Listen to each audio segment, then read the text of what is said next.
powered by Riverside FM. On this episode of Coyote Time, we vibe with Tose's 2005 platformer, Super Princess Peach.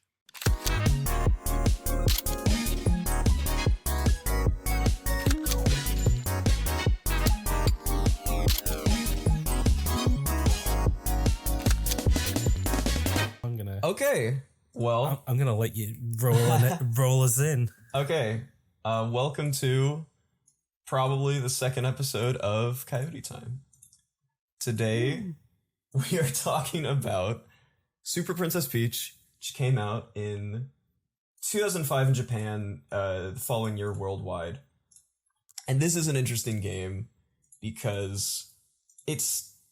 there was not a Game & Watch game, a Nelsonic Game Watch game starring Princess Peach, which I've never heard of. Interesting. Yeah. Was research-wise, was that the one that you discovered was... yeah. Like, that is the first playable, that's the first game where Princess Peach was playable, I guess. Yeah, in 1990, when she was Princess Toadstool still. And it's like an early, endless runner. It's one of those games where it's like there's 3 lanes and 2 buttons, like you move left and right and dodge objects, like, very Subway Surfers. Yes, exactly. Interesting. I thought it was a Game & Watch game, and then I found out it's something called the Nelsonic Game Watch. No idea what it is, but yeah, you're just running towards the castle and dodging obstacles, and that's the whole game. So, an Nelsonic Game Watch, I think I had one of these as a kid, but it wasn't a Princess Peach one. Interesting. There's a couple Nintendo ones. Yeah, they are literal digital watches, like a Casio-style digital watch, but they had LCD games on them, like a Game & Watch, essentially. Right. And yeah, they had all sorts... Like, I don't know if I don't think they were Nintendo made. They were just like Nintendo licensed out the characters to them. Yeah, that's what it seems like. And yeah, there was a couple of them. I think I had a Donkey Kong one, funnily enough. Yeah, I saw there's a Donkey Kong one. Yeah. But yeah... sorry?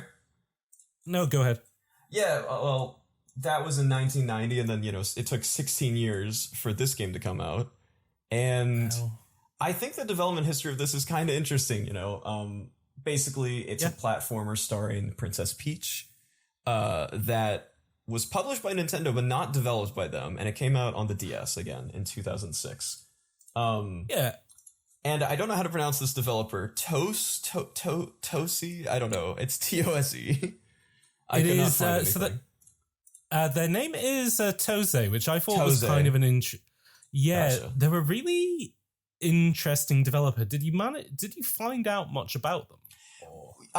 Kind of. I feel like I found out everything that's known about them, but the whole thing is they are intentionally very mysterious, and I found this extremely interesting.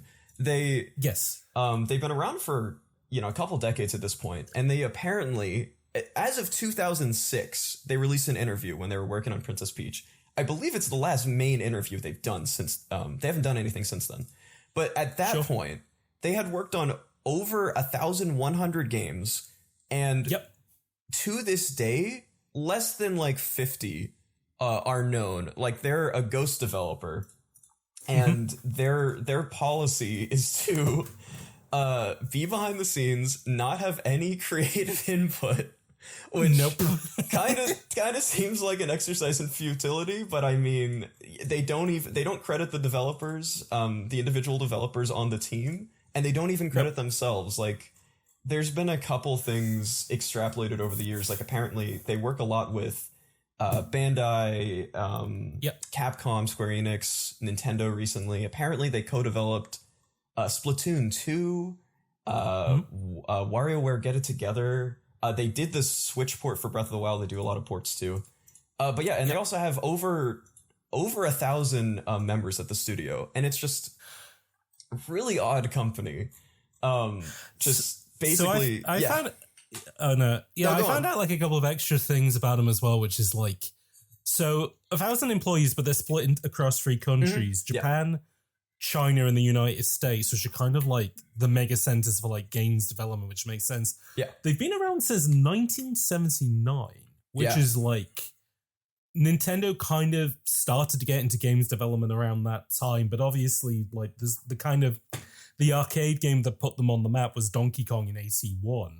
And there was like a lot of rumors about whether Tose were involved in the development of the original Donkey Kong, because since then they've just basically had like small amounts of involvement in a lot of different Nintendo projects. Like you said, like there's only 50 games where they are probably credited on it.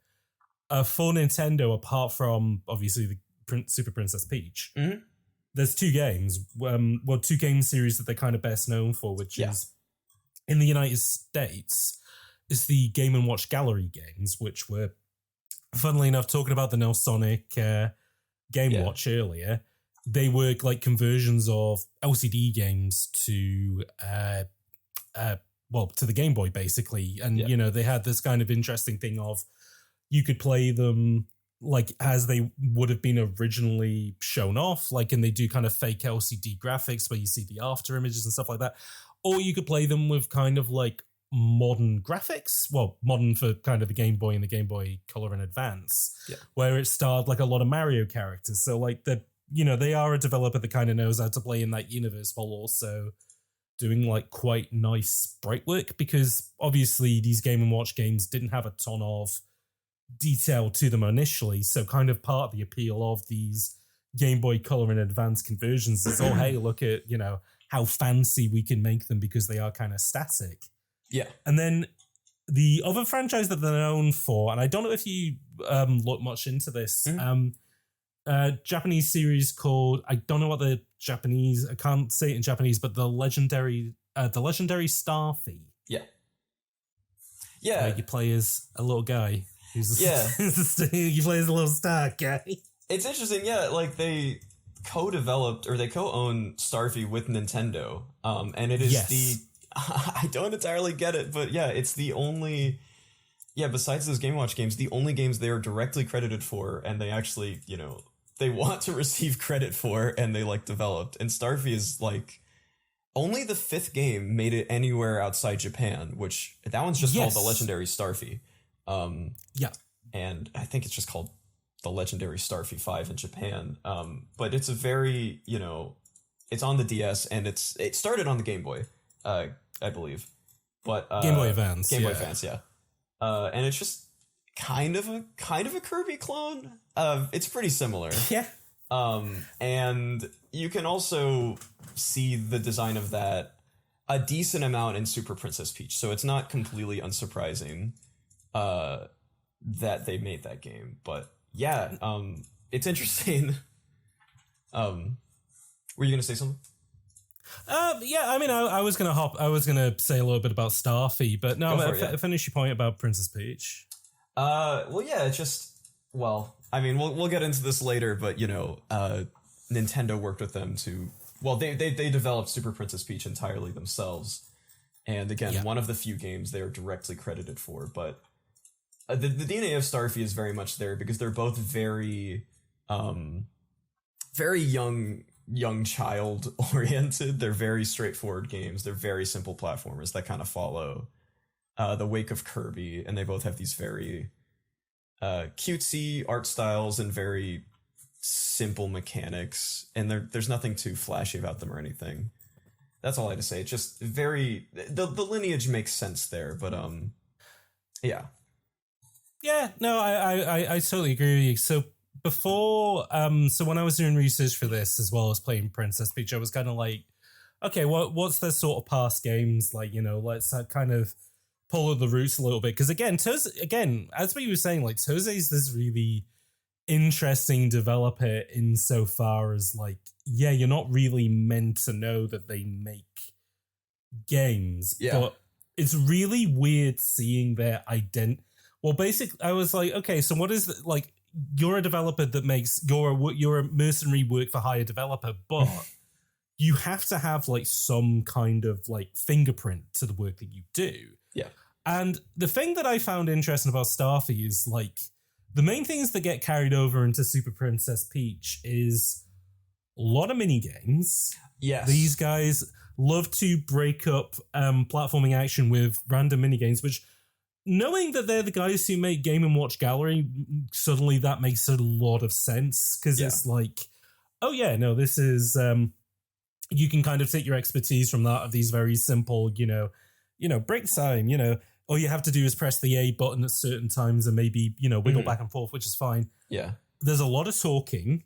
Starfy in particular does feel like a game aimed at young kids just learning to read because again, I did make a note of who did the fan translation of it, but they did like a really good job of it in regards to like certain characters keep their accent, like for lack of a better term. So sure.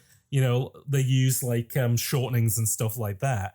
But it's like a very charming game just in regards to, I mean, the way that Starfy begins is that like it basically says, oh, this guy's a little prince and he lives up on a cloud. But this problem is he's incredibly clumsy. And I'm like, okay, good. And like the adventure begins that he's carrying, like it's just him as a sprite, carrying all this stuff on his head and then falling over and the stuff falling off the cloud and into the water. And he's like, oh, I better go get that back. I miss that era of kind of like really stupidly simple storytelling. Like, I want The Last of Us Part 3 to begin with, oh, Ellie's clumsy and she fell over and she dropped all her guns. So you now have to go and get all her weapons back kind of thing. That would be lovely. That would be lovely. But then, and then in Starfy, he's just got this kind of like chipper thing of there are enemies that you fight, but they're very kind of, they're sort of like they're more just sort of obstacles. Yeah. The big challenge is just that you go to somebody and you talk to them and they go, oh, I've lost my shell, or oh, I've lost my kind of like, oh, and you go and help them out. You're like, damn, I'm a 32-year-old man and I'm playing this very obvious baby game for babies. But I mean, that's kind of partially, I think that's kind of going to be a little bit about what we're going to get into with Princess Peach and sort of what my big thoughts are on this game. But and then the other thing I would say about Tose games, which I've seemed to notice across all of them, and was the case in Starfy and Princess Peach, really, really good sprite tile, like just artwork in those games, and audio work, I would say.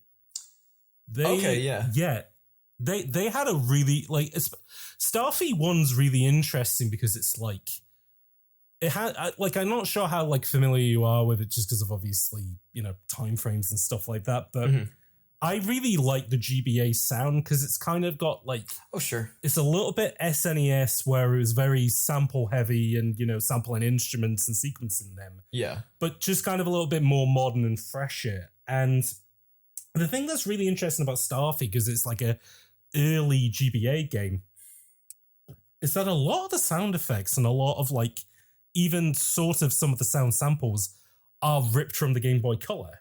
So you have this mix of like shrill kind of noise generated samples with these kind of compressed samples but the way that they're mixed together is like really interesting. And there's like some tracks in Starfy which are like, obviously somebody on the Tose team like must have been into like turntablism or something, because like really good drum machine work, really good synthesizer work in this game aimed for kids. And Peach hasn't got that a ton, but the music in Peach is very good. I mean, granted, we are kind of talking around, so maybe we should get into Peach a little bit more. I mean, granted, before we move on, and not to take reins of like episode running or whatever from you, I don't know, what's your opinion of Princess Peach just as a character, I guess? Yeah. It's interesting. I think her design is very simple and like mostly good. I think, all the Nintendo designs are charming. It's really strange because I don't think she's a very interesting character at all, but no. It's intriguing what they're doing with her, because I mean, obviously by the time this episode is out, I believe Princess Peach Showtime should be out probably well before. Yeah, that was on my mind for this episode as well, is the fact that like this is technically the last time Peach got a starring role on her own without like, other characters around her. Yeah. But the next time will be, in some point in 2024, Princess Peach Showtime, which, I mean, I got interesting thoughts about that, but like, so just kind of as a character, I think that is the problem with Princess Peach, is that put on my essayist hat for a second. Yeah. Yeah, she hasn't managed to get a lot of characterization, and it's partially just because of the fact that in the previous Mario games, she isn't really a character as much as she is a goal or like an item to acquire. Yeah. As, and feminist theorists would put it. Yeah, very much so. And, you know, in this game, how they kind of work around that, you know, they don't really take a lot of steps to actually giving her a character. They just directly subvert everything. You know, it's completely reversed. She is, you know, not to get too ahead of ourselves, but she is rescuing Mario and Luigi and the Toads. And it's interesting because even now it seems like they don't exactly know what to do with her. You know, Mario games are made so, not infrequently, but, you know, mainline Mario games, you know, the last one we got was Odyssey, which she was still a damsel in distress, but for the most part, that has been something they've slowly been inching away from. So I would be surprised. Maybe it'll be a 3D Mario thing where you have to rescue Peach, but I would be surprised if they go that route again, because at least in the 2D game, she's been a playable character as like a side character for a while now. And then now Princess Peach Showtime, it seems like it's the first time that they really want to actually give her some life. And that game does look very charming, so I don't mean this too harshly, but even then, she is kind of being defined by almost being an every woman, because it's like she can do so many different things, and she still doesn't have anything core to her identity. Again, it feels subversive in the way that it's like, okay, she was a damsel in distress, now it's like women can do anything. Like it's a very obvious like reversing of everything that came before. It's interesting, and you know we'll get into it, but safe to say they did not stick the landing in trying to define a character for her in Super Princess Peach. No, and I do think it's an interesting thing, and maybe I'll get more into this sort of towards the end, but like I did kind of notice an interesting trend with Nintendo characters that have spun off from Mario, and like how like basically Nintendo were able to kind of very quickly hone in on that's their thing, or like this is what makes their games unique from Super Mario. And in particular, Mario Kart 64's 8 playable characters are Mario, Luigi, Peach, Toad, Donkey Kong, Bowser, Wario, and Yoshi. Out of those 8 characters, only one of them has not got his own spin-off series yet, which is Bowser. Which, I'll come back around to that. But all of them have got their own separate games. So Luigi's Mansion, completely different to the Mario games, where it's like, okay, so what do you do in Super Mario? It's an obstacle course. You go from one end to the other, and you know, blah blah blah. What do you do in Luigi's Mansion? Oh, it's not that at all. It's a adventure game. You go around, you clean out rooms one by one, but the rooms are composed in different ways. Like, you know, there may be different challenges. There may be, you know, finding the ghost is the challenge. Capturing the ghost might be the challenge, or it could be something completely different. Cool. Got it. What's Toad's thing? Well, Captain Toad's entire thing is he can't jump, but you can rotate these 3D levels like, puzzle boxes. You can see them from every different angle. So it's a different challenge to Mario where, say, you can't affect the platforms in a Mario game, but you can in Captain Toad, which is what compensates for the jumping. Donkey Kong obviously has Donkey Kong Country. What is the difference between that and Mario is because Donkey Kong's a big animal, so he blasts through stuff, he rolls through stuff, he has these kind of environments which are a lot more chaotic than Mario's are, but that's balanced by the level of control you have for Donkey Kong. Then Wario is obviously, he's a treasure hunter, and so his entire thing is going through standard Mario levels, but breaking them apart and going into places that you wouldn't be able to. And he doesn't care about the clock, and he doesn't care about, taking harm most of the time. And so that then leaves Princess Peach. And it's like, okay, what are her definable character traits that you can go, that is the starting point for her adventure? Mm-hmm. And as we've kind of pointed out, Princess Peach hasn't really got any apart from the kind of her obvious, like, she's a princess. She rules over a kingdom. She has loyal subjects and, all that sort of stuff, which this game doesn't really tap into, and which I thought was interesting. But again, I guess we'll get into that. And so it's like, okay, well then what's the other thing that Princess Peach is known for? Which is just, she's nice. That's it. Like, the thing is that she bakes cakes for Mario to come and visit the castle, or she sings and skips and stuff like that. And they go, okay, that's the starting point for this. As you said with Starfy, Kirby, and like I kind of had in my mind, this is a very Kirby-esque game in regards to, if you just want to beat it, run ahead, and the obstacles in front of you aren't going to be that hard. Yeah. But if you're going for 100%, which you kind of have to in some parts, that's where the challenge comes in. But even then, still one of the easier platformers ever made, for sure. Yeah. So where do you want to start then with Princess Peach? Good question. Super Princess Peach. Good question. I guess we can just explain the basic gameplay. It's pretty straightforward. Actually, wait, I had one tidbit just about. Sure. Really random. Tidbit. No. Did you read who came up with the initial concept for this game? Because it's so random. Okay, I didn't know this, so please enlighten me. It's so simple, but Takayuki Ikeda, never heard of this man. Apparently, I could not find any other information on this. He's the CEO of Toshiba Tech Corporation, which is a subsidiary of Toshiba. He came up with the concept for the game. What? Why? I don't know. I have literally no idea.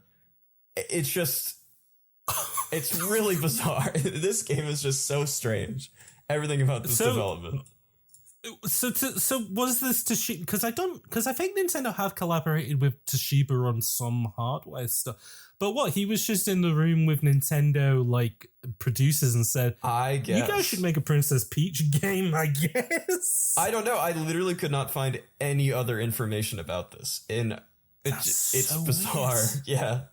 But yeah, we can thank him for this game, I guess. And thank you very much. Yeah. Toshiba guy for coming up with the idea of what if you played a game with Princess Peach in it. Yeah, pretty much. I and that's the thing, we don't even know, like, did he come up with the emotion mechanic, the vibes, the umbrella? Yeah. No idea. Yeah, maybe he literally just said you should play as Princess Peach. That'd be awesome. But yeah, very straightforward game. It's an obstacle course. It is an obstacle course. There's a new island added to the Mario lore called Vibe Island. That's adjacent to the Mushroom Kingdom. And there is a, MacGuffin called the Vibe Scepter that Bowser has taken that controls people's emotions. And he uses it to capture Mario, Luigi, and a bunch of Toads.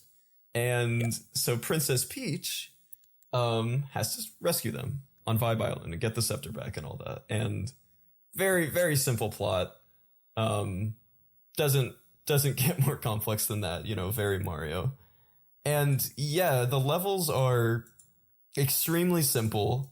You have to get from point A to point B, and there are 3 Toads in every level. There's a couple other optional collectibles, like puzzle pieces and stuff. You can get like music records and puzzle pieces. Yeah. Or another. But that's the main thing, and it's floaty, but also like fairly fast, and you can really rush through the levels. And again, like probably most similar to Kirby, just in that I don't know, the enemies are very slow. They don't pose too much of a threat, and your movement is pretty floaty. And you have the other game that it reminded me of, and this was the one that I forgot to mention when I was talking about what are the differences between all the Mario side character-led games. Yeah. Yoshi. Oh, totally. This game reminded me a lot of... And again, Kirby and Yoshi's Island are kind of on a similar tip of they are veered a little bit easier, but this almost... This reminded me more of Yoshi's Island for 2 reasons. One, visuals are massively like Yoshi, like the original kind of SNES Yoshi's Island.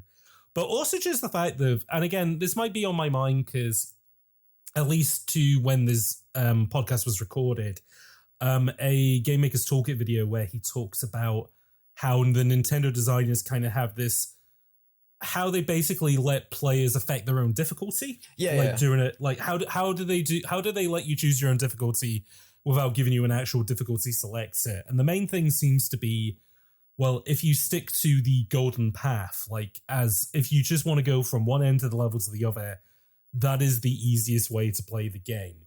But if you want to make it more challenging, you have to go off and do all the side stuff, which is kind of what this pushes. And in a Kirby game, you kind of have that, but they don't. There's no real incentive to play it more difficultly. Yeah. Versus Yoshi's Island, where because of the scoring system, they kind of, you go, okay, well, I finished a level on easy, but now I'm going to go back, and because I'm more confident, I'll go and get the extra stuff, I guess.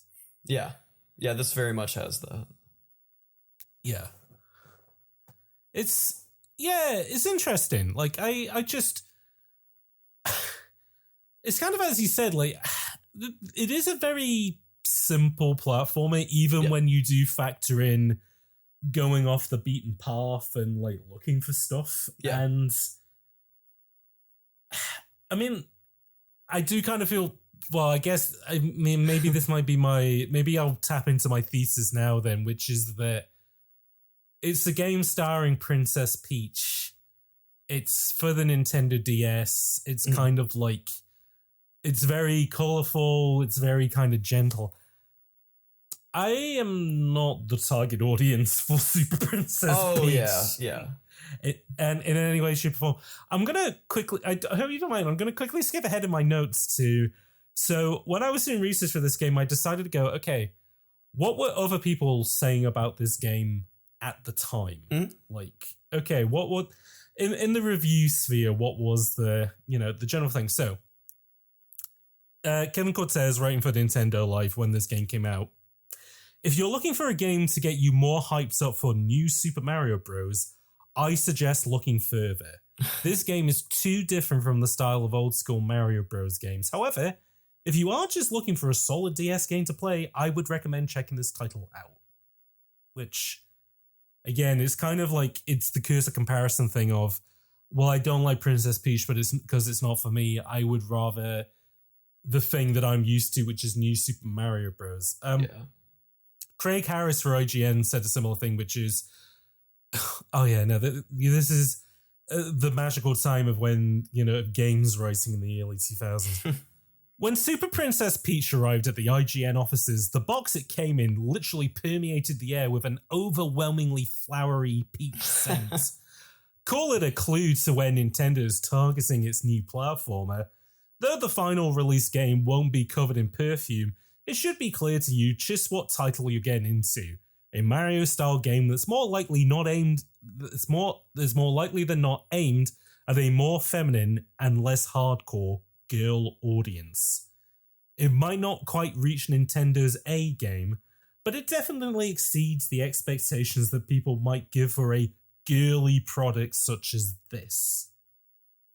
So, yeah, I found it a bit of a mean thing of just kind of like, it was very much framed around, oh, this is a game for girls, so it's going to be easy and stupid kind of thing. Like, very much, like, I can kind of understand, like, again, for research purposes, and I think I talked to you about this the other day as well, I decided to rewatch Tropes versus Women in Video Games as well. To be kind of like, all right, let's dig into the damsel-in-distress thing a little bit, because obviously that is, well, Princess Peach is like the literal definition of a damsel in distress in most games. And it was just very illuminating in regards to like, oh yeah, just games for years have been completely fucked in regards to like, well, the default person that plays a game is a boy, is a cool guy who, has a lot of cash in his pocket and, gets to do whatever he wants kind of thing. And so like all the games lean a lot more towards that sort of stuff where it's like, it's about conquest. It's, there's a lot of racing games, a lot of shooters, a lot of fighters, stuff like that. And before anyone at home thinks that I've gone like, too much off the deep end, I like those games. I think those games are some of my favorite ones, but I also kind of get the thing of like, oh, this is completely alienating to people who have never who may want to get into games, but are not from those cultures. And that could be all sorts of different people, not even just people from different genders, but also people from different cultures and different age ranges and stuff like that. And while I think that the Nintendo DS was probably the console that did start to wear away a little bit at games being boys' toys, especially in regards to the advertising that they used to do with like Beyonce playing Brain Age and stuff like that. Yeah. Which set the tempo essentially for how the iPhone just kind of came in and became the biggest gaming platform on earth, even though people go, well, it doesn't have real games on it. It's like, well, that's whatever your definition of a real game is probably based on, oh, I only like Call of Duty. That's what a real game looks like to me versus the millions and millions of stuff that's on the iPhone, which is still a video game, but it just applies to everybody. But Princess Peach is just this really interesting experiment in, can we split the difference in making something for a less hardcore audience and maybe kind of getting them almost like a training tool? Kirby kind of is like that, a training tool for getting them into Mario. And I think in that respect, I don't know if it's that successful one, because I decided to, when I was having a look at all these reviews, I went, okay, has anyone written about Princess Peach who isn't a bloke? Yeah. And I was only able to find one review, which was from a woman called Lisa Dawn, writing for the Princess blog, which is a blog to do with all things princesses, fantasy, fictional, and factual. Well, this lady loves a princess, and she has played a bunch of different princess games, of which she says Super Princess Peach is probably the best one she's played. So that's a good reflection of Tose's level of quality. But even she says, even though I found Super Princess Peach more enjoyable than most Mario games thanks to the helpful extra abilities, there were parts of it that I wasn't able to do on my own. My biggest issue with the Super Mario series is that it can be freaking hard, which makes me disinterested in playing many of the games. The ability to easily heal during the game, restore my gauge through devouring enemies, and float and fly over obstacles with the umbrella or joy vibe makes this game more appealing to those who are genuinely bad at video games. Which again, obviously that's her language, but even saying bad at video games is a thing of, no, just not everyone's played, not everybody has the kind of language of understanding of, Mario style jumps and stuff like that. Yeah. But if you look at a Princess Peach game and you go, well, this is kind of more what I want, because Mario's he's a burly guy with a mustache, on the, even though he looks like Mickey Mouse now, it's I can kind of figure out what this is going to be. So I just find it's interesting that Nintendo can't quite turn the Nintendo off, even in a game like this, Yeah, totally. Which I don't know. What do you? I don't know what. So I don't know what your thoughts on. Just trying to split the difference between being something a bit more casual and a traditional Mario game, I guess. It's interesting your perspective. Honestly, I came in this game, I guess, very just kind of close-mindedly, from my perspective, because I'm not huge on this game because I am playing it in 2024. It's very simple. It's there's stuff to admire. We'll get into that. But honestly, it's a perspective that I find interesting. It doesn't succeed in every aspect. We'll talk about that. In terms of female representation for obvious reasons. No. But in some ways, I do understand what they were trying to do. And it is interesting because, both the language of games in the sense of tropes that people talk about signposting, yellow boxes in games being really obvious, for example. Yeah. But even that is kind of a learned thing, and that's a part of a language you develop as you play games. That's just the most obvious example, but someone just coming into games probably maybe subconsciously they pick up on things like that. But it's all a part of a learned language. There's so many things that we take for granted because, I mean, especially like speaking directly for you and I, presumably like, both men grew up with video games because there's nothing really, I mean, I guess there is more of a stigma just for playing games in general as being a waste of time. But, they've always been a predominantly male activity. And, I have many like female friends who, growing up now, it's definitely the most accessible it's ever been. But, I have a good friend who beat a video game for the first time in college because, she was, I guess for lack of a better word, embarrassed to play games or something, as a woman, as a girl growing up. But yeah, it's interesting. So it's like there definitely does need to be games that are accessible because, I started playing video games when I was like 5 because, no one told me there's anything wrong with it. And so I developed the dexterity and the language and all that, so that a game like Princess Peach now is just Super Princess Peach is far too easy and uninvolved for me. But yeah, like, even an adult coming into it, like, without that experience would certainly Mario is hard and all that. Especially like, I mean, it can be hard even for me occasionally, but yeah, if you're, not someone who's just versed in the games because you didn't grow up with them for whatever reason. Like, it makes sense you would need a better entry point. And it's very clear that this game, I mean, it's very stereotypical, obviously, which is in some ways not inherently bad because, obviously those stereotypes exist for a reason. Like there is some appeal there, but I mean, should we talk about the vibe system and how it, so just to kind of wrap up my point and also to kind of give us both a bit of an out, which is that, so I kind of came to the conclusion of, okay, this isn't a game that was aimed at me and whatever. And I can kind of appreciate it for trying to be kind of an onboarding game to others, but then because I see so much of the DNA strands of Super Mario and stuff in it, in my head I go, oh, but could you have made a better Princess Peach game? Like, could you have even have dropped the platforming stuff entirely and made something like completely crafted around it? Which, hey, might be what Super Princess Peach Showtime is about, like with the whole costume changing and stuff like that.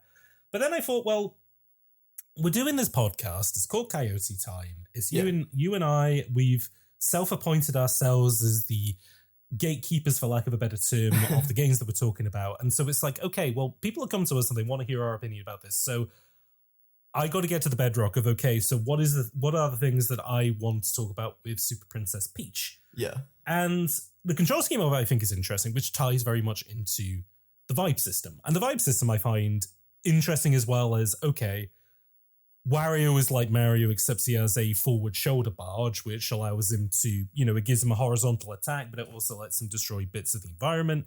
Yoshi, you can throw eggs, which has part of it is a little bit of unit management where, some eggs you can cook to give them different effects, or you can carry other stuff, but then they're also ammunition. Princess Peach's unique selling point is the vibe system, which on one hand, a lot of cool mechanical opportunities that they don't massively use. Yeah. On the other, incredibly weird to think about from a textual standpoint. So, yes. Yeah. Why you got the floor to explain what the hell they are. Well, this is interesting. So the reception at the time, I think even from like a lot of men that I saw is that this is, well, I guess I'm getting ahead of myself, not explaining the system, but that it's a little sexist because Princess Peach's main thing in this game is because she's a woman, I guess, she is very emotional and she has extreme emotional outbursts. Quite literally. Like you can at any time, if assuming your vibe gauge is filled up, tap into joy, calm, anger, and sadness. And these are all 4 different like temporary power-ups, temporary modes that change how the game is played. Like I'm gonna honestly mess some of them up, but like what joy makes you kind of float, like kind of like Kirby. you're so happy you literally float on air and you can spin whirlwinds. Yeah, which is cool. It's fine. You know, it's a little bog standard. I honestly don't remember what calm does. Calm will save till last because I think that's the least interesting one. Yeah. So.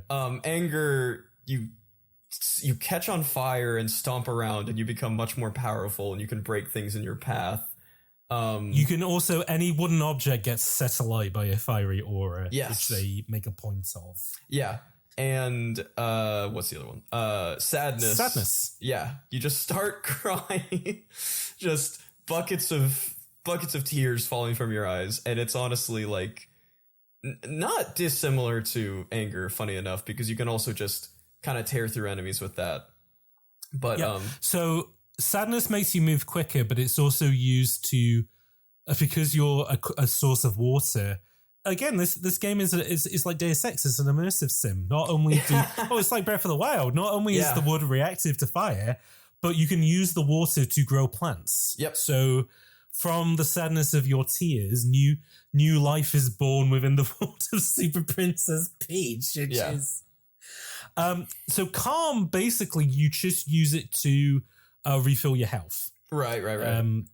Which uses the vibe bat. Now, I quite like this as a system, but again, talking about the schism between this being built around Peach and built around being like a kind of an entry level, different sort of game, and then also having to be video games, blokes kind of stuff. Yeah. The fact that it's like her emotions are tied to an energy meter is super weird, like in hindsight. And it is. Yeah, like, because other than that, they're just they're like Wario transformations, even to the extent that the soundtrack changes when you've gone into the different modes. Like when you're happy, the music goes into double time, which is like the percussion goes into double time, which is super interesting. Versus when she's sad, it becomes like more like sort of warbly reverb. Like they do a lot of interesting stuff with the soundtrack of it. Yeah, and getting to play with that stuff is interesting, down to the fact that because this is a DS game, and we haven't talked too much about the minigame stuff yet, but it's got like, so, because like when the DS came out, people were like, oh, 2 screens, I don't know what to do with this. So a lot of people like, oh, do I use the bottom screen as a control interface? Or like, oh, should I just show a map or an inventory? Peach does an interesting thing of like, I kind of think of this game, because it's aimed at a younger audience anyways, that big touch panel is very kind of Fisher-Pricey in that, right? Yeah, you have the D-pad to move, and then you have A and X, or B and Y to jump, and use the parasol that she has, which is another mechanic. Yeah. But then at any point, you can just fat thumb over and tap on like these big heart icons, which is what changes a like thing. And then in the middle of the heart icon of these heart icons is this really big and pretty sprite of Princess Peach. Yeah. And it reminded me of like if you were a kid and you had like a doll or something, like, just this little digital doll, like at the bottom of your screen that,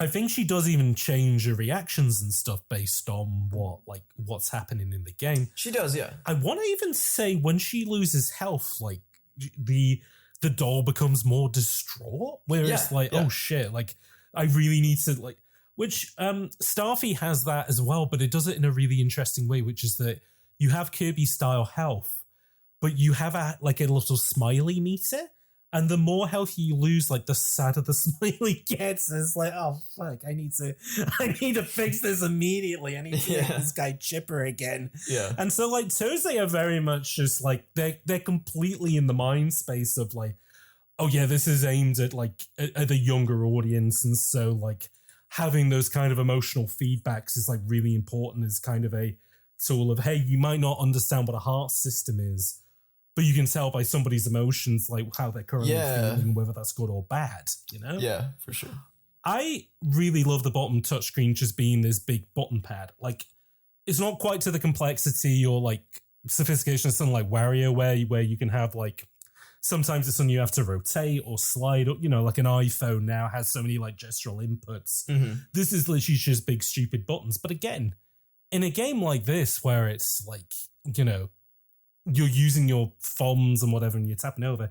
The interesting thing about the Nintendo Life guy was that he was moaning that, oh, do they expect me to play this game with a stylus in my hands and having to tap them into? And it's like, no, dude, you play it with you just tap them with your thumb. That's why they're so massive, gigantic buttons. Yeah, yeah. This game, this is the first DS game I played in quite some time, and honestly, like, you know, I'm thinking of that patent that, you know, almost definitely is not going to happen, but that Nintendo released like a few weeks ago or something, of like a potential Switch successor with the double screen. And I'm just like, I desperately want a gimmick like this to come back, because it's like, it's so simple in this game, but it is just like, I don't know, it's so fun. I want Switch 2 to have dual screens so bad, or something like that. I genuinely miss the era of it. And like, I even think back to, you remember that those initial, you know, people were making like fake renders of what the NX, which eventually became the Switch. Yeah. What that looked like. And there was that, there was that patented image where it was a controller that, well, it was a single, you know, whatever device where it had a traditional control stick, but then the buttons were touchscreen ones, and they were like, and they could change configuration depending on what was happening. Yeah. And not to turn this podcast into like an extension of the hot side of cinematic universe or whatever, but I've been writing this video for, well, I don't know if the video will be out by the time this goes out. I don't want to say anything, but like, sure. I was writing a video about this game called Chibi Robo Park Patrol, which again, Chibi Robo, this interesting little Nintendo's, well, not Nintendo published, but not developed series where basically you just play as a little guy who goes around helping people out. And Park Patrol is the first game that they did on the DS. And moving him about is just on the D-pad. Like, basically, the only controls are the D-pad, one of the shoulder buttons, which is just like a Mario 64 style modifier button. But then everything else is done through the touchscreen, including, because you do gardening. And so like the main thing that you do is water plants and then play music to plants to cause them to seed, like to cause those seeds to go out and make more plants, basically. But watering plants and playing the music are done as touchscreen microgames. So you push the stylus up and down to like replicate the motions of like pushing a plunger. And then for playing music, you put your stylus on a record and you have to rotate it at a specific beat, like at a constant RPM in order to get like maximum efficiency. And so what it's essentially done is like turned, say, like it kind of feels like Super Mario 64 Ape Escape this, where you have Mario 64, it's like, okay, A is jump, but because you have like a 3D stick, you can do all these sorts of different things. And then in Ape Escape, it's like, well, you have two sticks now. So one of them moves the character, but then the other one you use for gestural inputs. Like, you flick the stick and that matches like a baton swinging out or whatever. And then with this, it just has literally turned into, oh, the bottom screen is the input for anything that we want you to do, whether that's rotating a cog to like spin a wheel or like, you know, all this sort of like really, really interesting stuff. And I absolutely adore that like era of like DS kind of ingenuity where it wasn't just, I mean, like I didn't even mind like having a map on the bottom screen or like keeping the top screen all like completely blank apart from gameplay and then having all of the inventory and all the information on the bottom. So it turns into like Resident Evil where you're splitting attention between the two. Or like, you know, having a game with something on top screen and then a completely asymmetric experience on the bottom. Like, I really miss those experiences and I completely understand why it worked for the DS because at the time, no one knew what an iPhone was yet, which basically just merged those two things together. And simplified it down a lot more. But also like had that little bit of traditional input. But then for the Wii U, that was such a hard sell, I think, of like making that work. Could the Switch 2, though, if it had two screens, could it pull it off? I mean, in my heart, I hope it could. But, like, I could also understand just them being like the Wii U thing of, oh God, no, we're just going to have a map on the bottom. Oh, we're just going to have the pause menu on the bottom screen. Ugh. It's sorry, that was my massive tangent about that. No, it's interesting. I mean, yeah, game controls, and in some ways, this is it is a good thing in a lot of ways. Accessibility wise, and of course. The genre is just, the medium is just old enough that things are finally becoming foundations. But it is fun to jump into a game that just is experimenting so much, and we haven't. Games still experiment mechanically, especially Nintendo games, sure. But yeah, you don't see a lot of like unique control schemes or anything lately. Everything has become so standardized. It is something I genuinely miss about, and I think and I stress this all the time in Bullet Time, and I guess I'm going to start doing it again in Bullet Time, which is I'm not a old good new bad guy. I adore new games just purely. Even down to the fact of I love the fact that we're down to an era of standardization now where people go, okay, that's the starting point. Now I'm going to show you something cool. Absolutely. The new Prince of Persia game, which is it exists because of we've had an era of XBLA Metroidvania games, and then Dread comes out, and that's raised the bar. But this has looked at that and looked at Ori and gone, okay, we're going to do our own spin on this, and we're going to do something really interesting. And it is fabulous, really interesting what they've done with it. Yeah. But I do also miss that kind of weird era of the PS1 where, because things weren't standardized, people were going, okay, well, this might not be maybe the right stick doesn't have to just be camera controls. Maybe it could be something else. Maybe it could be you're controlling two characters at the same time, Brothers: A Tale of Two Sons, which I know isn't a PlayStation game, but it's a more modern example. Or it could be all right, Ape Escape, it could be used for different sort of inputs and stuff like that. And it's a shame that we're kind of in an era where it feels like there's the worry of, because games need to sell. Yeah. If we're going to do something different, it should be in the plot and the visuals, or whatever.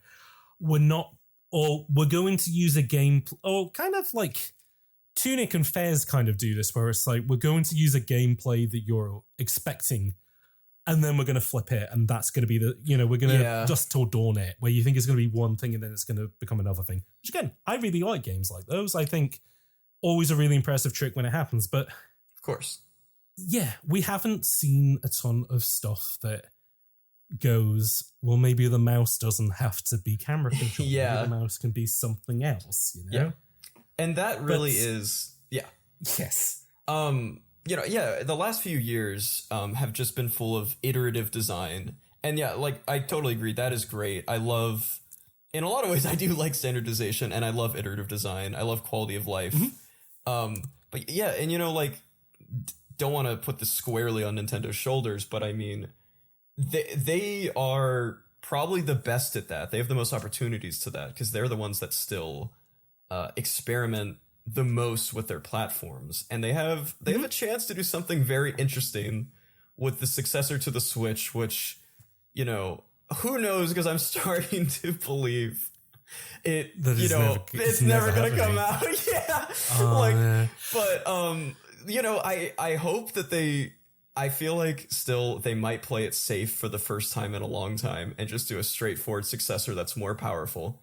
But I think they have the chance to thread the needle, do everything that made the Switch successful, and have some really nice flashy games, keep the hybrid concept, but throw some more gimmicks on top. I want to see at least one really weird button. If they don't do a dual screen setup, they just need to do a really fucked up button, like a scroll wheel, like Sakurai wanted. Yeah, I've always wanted a games console to just stick a scroll wheel in. I think that'd be so cool.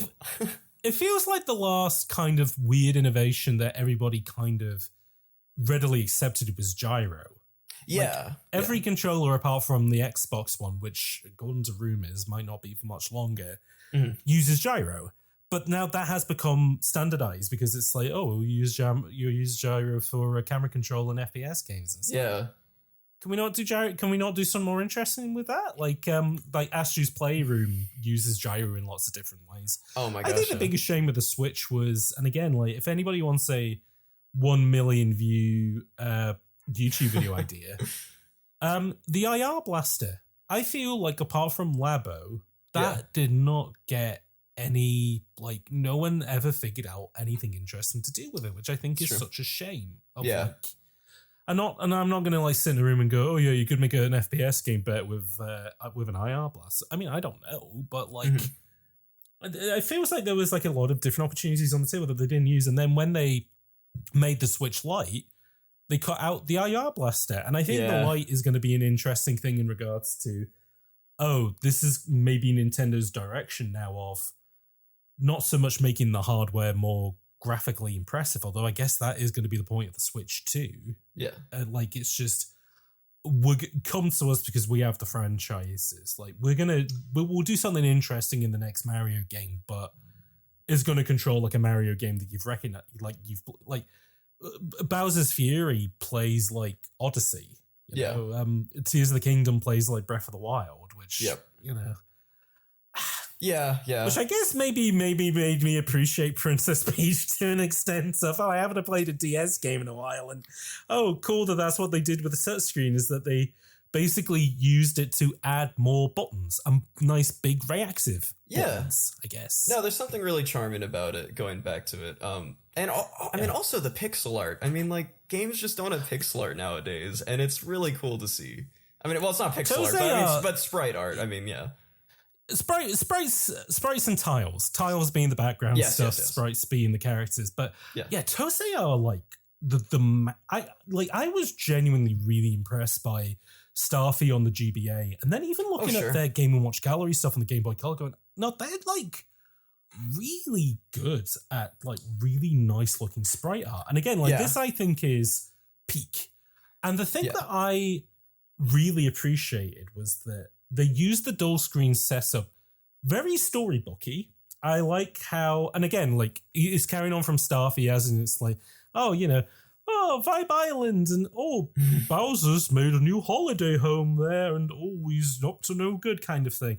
And there's a bit at the beginning where you're watching Bowser in his throne room, and then he goes, hey, you playing this game, close the door, and you just tap the bottom screen. Feels like, a kid playing with a pop-up book. I'm like, this is great. Like, you're using digital inputs to do to recreate the sensation of like something that, something magical that you would have like as a kid of like, pulling on tabs and, absolutely extending out origami and stuff like that. Yeah. But the thing with the sprite art that really impressed me was that they're incredibly consistent with certain rules of the sprite art, in that they don't do the thing which really annoys me about a lot of modern throwbacky games, where the sprite art is inconsistent in that you'll get characters with different line thicknesses, like different, like they're made to different like sort of scales and stuff like that. Whereas with this, depending on what's happening on each screen, all the artwork is done consistently. Yeah. And the one that I was thinking of was when the Koopas send the little Goomba off into the castle, the top screen is like these little miniature graphics, but then the bottom screen is this really not highly detailed, but there's big, it's no longer spritey, it's more like just artwork. Yeah. And so it's like, cool, you have kept a separation between these two different things. You haven't you're not crossing the streams, basically. And the main gameplay is like that, where you have this nicely at the bottom, this really big Peach sprite, which dances along to the music and reacts to what's happening in the game. Again, like having like a list, like it's almost like I don't know whether you would have seen these when you were a kid, but Polly Pocket.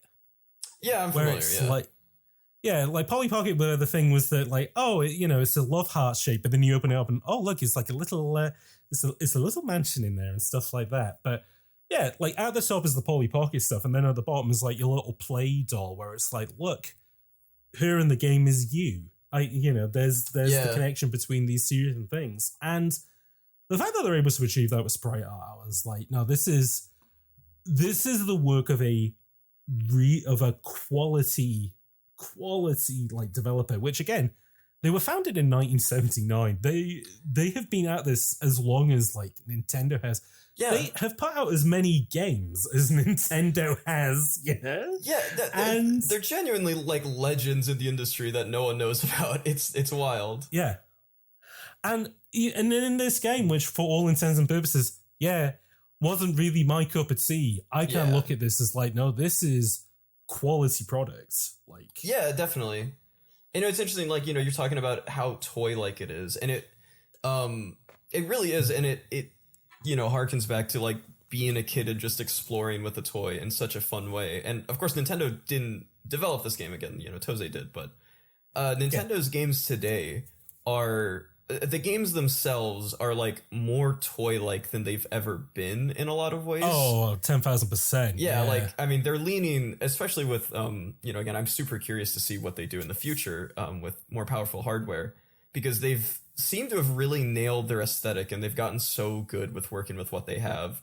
And like, you know, there's things that are super literal, like a lot of games that feel like living dioramas and, you know, Captain Toad Treasure Tracker, and then things that literally are made to look like toys, like especially also a game I think Nintendo didn't directly develop, but the Link's Awakening remake, you know, things like that. Oh yeah, that was Grezzo, I believe. Yeah, which basically a Nintendo second party, even though I don't think they own them, one of those odd ones. But, you know, like, so in the games, you know, gameplay wise, you know, just in how you, especially the direction they've taken with Zelda, you know, so much about experimenting and toying with things, you know, in a very literal way. And to go back to Princess Peach Showtime, what we've seen of it is it's got that kind of Luigi's Mansion thing of, oh, this is all on a stage. Like they stick very tightly to that. You're an audience looking in at like, everything's kind of side on and designed in such a way that it's like, it's theater, which this game doesn't quite have that, but you know, you can see that like even Tose at this point are going, okay, but let's try and figure out what is the Peach look. And in this is just very, I don't know, colorful and gentle, I guess, for lack of a better term. Yeah. But yeah, like the enemy sprites are like really great in this. Like everyone's just very, it's just everyone's just everything's just very high quality, and this is probably like maybe because again, as the IGN guy mentioned, this comes out it comes out the same year in the States, but it comes out the year before in Japan of New Super Mario Brothers, a game which in terms of how I don't think the look of that game has held up particularly well. I think it tried to take lessons from Donkey Kong Country of, why don't we do pre-rendered CG? We'll make it look like the 3D Mario games. We'll make it play like the old ones. And it's like, this is the worst of both worlds. This is incredibly ugly. Yeah. But it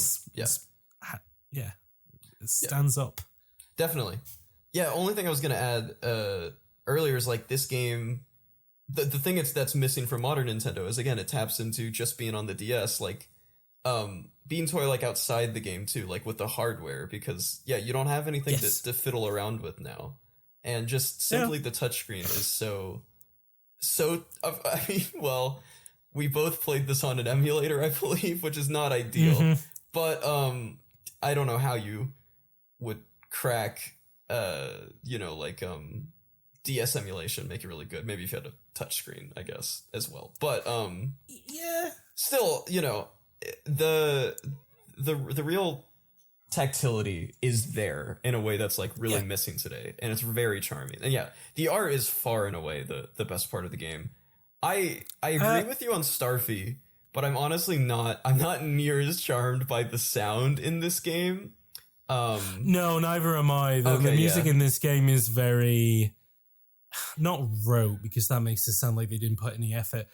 Like Starfy, I feel like because it's their own franchise, they can be like, all right, check this shit out, and then, you know, hit the program button on the drum machine and like blow you away. Whereas in this, they probably got the message of, it's not a Mario game, but make it sound like Mario. And it is very safe for sure. Yeah, nothing quite matches like the quality of, say, I can't remember the Mario composer, Koji Kondo. Nothing quite matches the level of any ditty that he has composed, but I don't know. Like, it's interesting because the sound of it is very.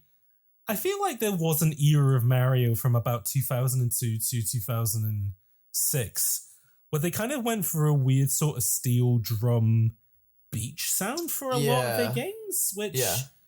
not an era of Mario I'm particularly fond of, but Yeah. like I guess I get it. But I mean, this game is set on Vibe Island, so sure, it should sound like kind of gentle holiday music. But yeah, not it's not my idea of good platform. I mean, I guess it fits the tempo of the game itself, which is very sort of slow and gentle anyways. But yeah, it's not really my cup of tea, unfortunately. No, yeah, I found the music like a bit repetitive and like saccharine, honestly. I think that's the main thing, because these levels are kind of, they're not the wide linear, I guess is the term for it, where they're not non-linear. There's a lot of places to go off. You do spend a lot longer in these levels than you would in other games. There's no timers on these levels as well, like Yoshi and Wario, so it's like you can literally take them at your own pace. But yeah, you will hear those, like the first island where I can't even like remember like I couldn't sing the tune, but like I could not. That song is like oh my God, boiled into my head. Oh yeah. I never want to hear that song again. No. Interesting too. We didn't talk about the game itself much because it's not extremely interesting. The moment-to-moment gameplay. The camera. I don't know if you felt this way, but the camera is very far out, and I feel like you can see way too much of the level at once. I don't know if you felt the same way, but I never quite. You know what?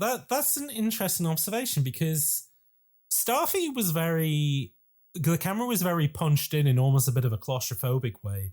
Whereas, you know, a lot of DS era side scrollers, I feel, have that issue where the camera's a little bit too far out, because New Super Mario Bros. Has that. Henry Hatsworth has that to the extent that it makes the game feel very empty. And yeah, it is weird. Just, yeah, as you said, it is a little bit and because it's funny, because the sprite detail is a lot higher and a lot more complex than, say, Yoshi's Island was on the SNES or the GBA.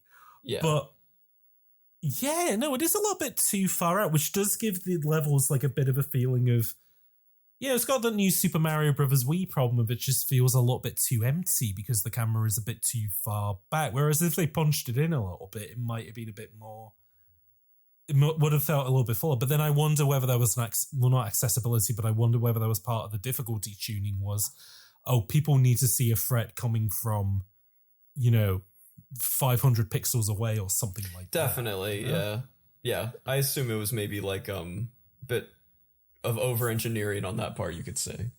But we did mention Perry the Parasol, which is like one of the main mechanics, I guess.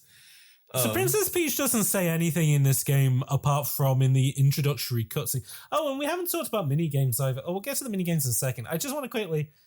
Perry the Parasol, he's your Paper Mario companion where your main character doesn't do a lot of the talking, but Perry does all of the talking and gives you tutorials, explains how the mechanics works, gives you hints on levels, and also just fills in color and says, this is Vibe Island and blah, blah, blah. And chatty guy, weird mechanics though, because he eats enemies to regain energy bar, which seems like, I don't know, a bit gross bit weird for a Nintendo game of just like eating enemies with a parasol. But then other than that, you can float with him, which, this is a game with, gentle difficulties. So yeah, floating makes sense. And yeah, that's kind of it. And then, and you also use them as a forward attack like Wario, which, again, easier than trying to jump on enemies' heads. Can you actually jump on enemies' heads in this? I genuinely can't remember. I don't think I ever tried but it doesn't hurt them at all, if I recall. I think it stuns them. Oh, you just bounce off them, do you? Yeah, I think like the flying Koopas, it knocks their wings off, and maybe it stuns Goombas. I don't remember. Something like that. Okay. But it doesn't do much, sense. The main point is the melee attack. And don't forget that, Perry has a tragic backstory too.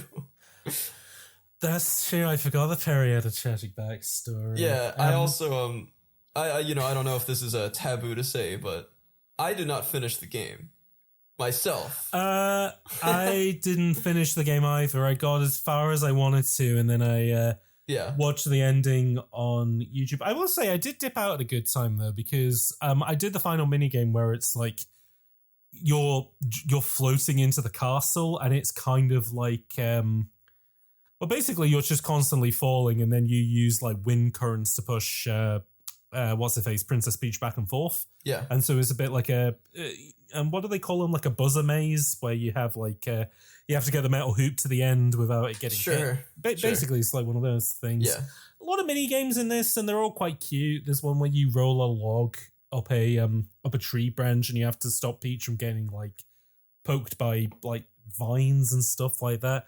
They do a lot to try and keep you interested, especially at the beginning, where there's like a 5-minute cutscene where Peach leaves the castle, talks to Toadsworth and says, "I'm going off on an adventure. Well, here's Perry the Parasol. Take him with you." And then on the bottom screen, you're trying to like pull Toad, like you're trying to kick Toads off the screen or something. Right. Yeah. Yeah. I did find they're just trying to do a lot to keep you entertained, basically, which it's not the worst thing in the world, I suppose. But I did find them some of the more charming parts because, you know, the levels are very, very repetitive. And again, you know, having watched the rest of the game, there's a couple interesting things. I didn't get to this like rail grinding section at the end that actually looked pretty fun. I don't know if you saw that. Oh, but, yeah. Like it's pretty no, brief. But yeah, I definitely appreciated breaking up the monotony of the rest of the game for sure. No, and I think maybe that's just kind of the thing. And to, you know, circle back to what we were saying about earlier of, you know, games who are made for certain people, but also having to look at this kind of critically of just, well, the whole kind of point of the podcast was talking about like these interesting sort of offshoots of the, you know, platformers have become somewhat standardized with Mario and Sonic. Sonic maybe less so much, but you know what I mean.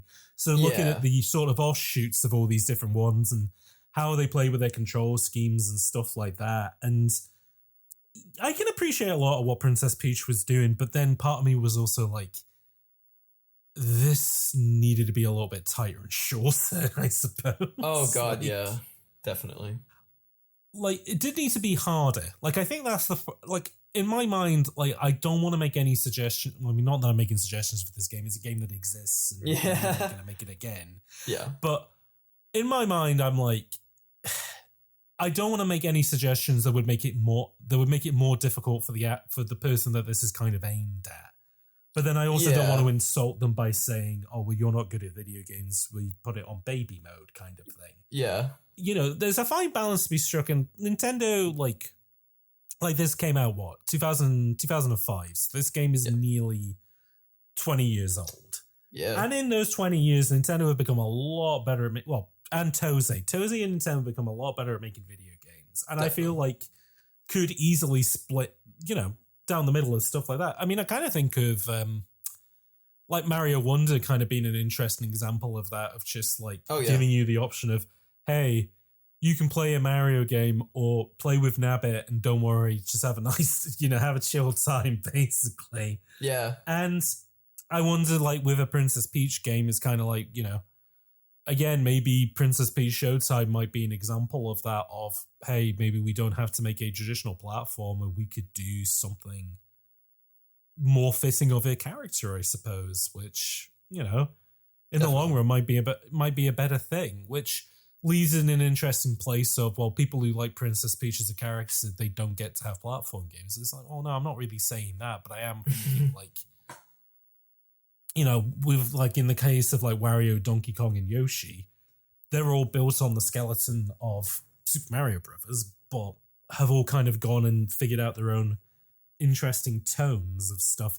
I mean, with Peach, it's kind of like the characterization I got of her at the end of Super Princess Peach is just, I don't know, she's just kind of a bit of a hippie, really. It's that she uses her emotions to change the world around her for the positive and you know, tries to sort of thing. And again, it's kind of a shame that it's kind of, you know, the game is kind of on a weird layer of irony of that, isn't it stupid Princess Peach is doing a Mario adventure? Like, having her do boss fights, I think, is weird. Like, and again, the bosses in this are very fun, you know, but like, whatever. Yeah. And then just being a thing of just, well, I don't know, if I was to make a Princess Peach game, what would I do? And I think, well, you know, make a point of her being a princess, like give her maybe like a bunch of toads that she could, almost maybe like a Pikmin game or something where she gets toads. She delegates toads to do, to do most of her bidding and stuff or whatever. I mean, the thing that I had this weird observation playing the game, which was that she's not dressed up for going on an adventure in Super Princess Peach. Like you'd think, right? Yeah. Versus in Mario Wonder, like people go, well, yeah, she wears a dress in Mario Wonder, and it's like, yeah, but in Mario Wonder, that game begins with her going to a ceremony, so she's dressed for the occasion, and then the ceremony gets interrupted by an invasion, so she has to run off and get involved, so she didn't get any time to change. This is with this, where it literally begins with her being like, okay, I'm planning to go over to Vibe Island, I'm gonna make prep, I'm gonna take all this stuff with me, including this parasol, and it's like, I don't know, you could have, put on a jumpsuit or something, and she could put on her Mario Kart outfit. Yeah, there we go. She could have put the Mario Kart outfit on. She could have put on some, some shoes, some good, workman-like boots and stuff like that. And that would have been more benefiting than, I don't know, like a summer dress or whatever. I mean, granted, it was also maybe she thought she was getting a holiday out of it as well. I don't know. I can't ask Princess Peach herself, but that's true. Yeah, I like this game on a conceptual level, I guess, but actually, to use my famous quote, I liked everything about this game except actually playing it, which... Yeah, definitely agreed. Isn't the most flattering thing I could say about it, but... No. I suppose, again, and if I was to keep in mind, well, who is this aimed at, but, whatever... Do I feel like this game was doing a disservice for its target audience? I don't know, because, again, the Princess blog, Lisa, she had a good time. She had a better time with it than she would with other Mario games, and the buy-in for her was, oh, goody, a game starring Princess Peach, a character that I can better associate with kind of thing. And again, so, and I can't even say that, because they made a game for girls, it's a lower quality product, because it's a Tose game. Visuals are stonking, audio on point, mini games super duper. So like this is still a quality Nintendo level product. So I can't even say like they didn't phone it in is the thing. No, it's definitely not. Yeah, its variables just kind of left me wanting a little bit more. Definitely, I think the one thing that could be improved without changing the core product too much is definitely. If Nintendo somehow, Nintendo or Tose probably wouldn't make this game today, but if they did, and kept everything mostly intact, the way that they've honed in on difficulty, especially like that Game Maker Selected video is great. Today, where they kind of let you maybe make the game a baseline a tiny bit harder. But more likely just, let players who are more experienced opt in for harder challenges, which this game, I guess, it does have optional collectibles, but it's still, the baseline is very simple, very easy. But, as it is, it does function, and it does, for the most part, do its job. Yeah. I think, as well... it is weird though, and I guess neither of us finished it, but I do know this detail, which is that in order to complete the game, you do need to collect all of the toads, which the fact that they are optional like things throughout, because they don't really stress the point of you have to collect the toads up until the end does feel a little bit like missed kind of miscalibration, I suppose. Yeah, like, even Yoshi's Island didn't require you to get all the red coins and stuff to complete the game. It's just if you wanted the extra levels and more challenging stuff to do as a pro gamer, then you'd go for that sort of stuff. But I can only look at it very cynically and wonder if it's just a way to artificially lengthen the game. But this game is already pretty long for like what it is, honestly. So I don't know. Who knows? It's interesting. Oh, and we forgot to mention this game had a shop. Yeah, the shop is really strange too. I honestly forgot about it. I don't really understand why the game had a shop outside of. I don't either, because it could. Like, it doesn't really fit within. Like, you do collect coins again. Like, this sort of felt like a bit of a weird reaction of the time where people were kind of, like webcomics. Well, oh, why do you collect coins in Mario games? Duh, like kind of thing. And so, like, a lot of developers were like, oh, okay, well, you're going to collect the coins and then you'll be able to use them at a shop. And it's like, okay, what does the shop do? Makes the game easier. It's like, it's strange. Great. And, this game already, it does away. I mean, this wasn't. It would be more, I guess, kind of novel for Mario. But, they're already like, okay, there's infinite lives. There's no lives. You can just restart as much as you want. But, yeah, coins, they didn't know what to do with. No, and well, they used them in a, and again, it reminds me of like whenever I see a shop in a game, it makes me think of like Devil May Cry, where it's like, oh, you're a pro gamer, so you can use those coins to buy new moves and stuff, and that's kind of the case in this. Like, the ability to float with the parasol is like one of the first things that you buy, but it's like, I don't know, like it seems well, I guess maybe that's part of the design thing is that they want players to be in the mindset of, hey, go scour every point in the level to collect all of the coins so you can do, so you'll be able to buy stuff, but then, you're also going to find all the toads, which, hey, you got to save the toads, I guess. Well, the weird thing to me is, like, it is that thing where you do better at the game, and then the game becomes easier. Your rewards are always making the game easier, which I don't think is great, but no, again, as Game Maker's Toolkit talked about, it is a really weird just design thing of you make the game easier. If you go out of your way to make the game more challenging, the game makes itself more easy as a result. It's just like a weird thing. And again, something that they have I think the whole industry has gotten better at since 2006. Yeah. Like Odyssey figured out what to do with coins, which was, hey, you can buy silly ass costumes. Yeah. Also, if you don't really want to engage with the platforming, but you like collecting coins, cool. You can go to a shop and buy moons, which will let you progress. Like, right. That's great. Yeah. Fine design decision. I'm fine with that kind of thing. Definitely. How do they use coins in? Oh, well, yeah, you don't use yellow coins just gives you lives in Wonder, but you use the purple ones to buy well, you can use them to buy a Wonder Seed, but you can also use them to buy one-ups and stuff. So, yeah, it just goes back to the design of making stuff easier again, I guess. But yeah, and they just are collectibles in general. They open new levels and stuff. It's interesting. But yeah. But yeah, it's interesting. There's not even like a standard. I mean, again, Mario games come out so infrequently, you could argue that there isn't a standard. But like, regardless, it seems like they figured it out at this point. Whatever they seem to do works now, but yeah. Have you got anything else to? I don't know. That's the thing with Super Princess Peach. Like, there's no like particular set pieces that kind of stick out for me apart from some of the mini game stuff because it is. Yeah, the mini games are the set pieces. The bosses are all right. Everything just kind of blends together. Like you get different. You go to the lava zone, you go to the ice zone, you do all the Mario stuff. Oh god, yeah. No, like it's so bog standard the way they reuse the Mario enemies and themes. Like it's a little boring, like, but yeah.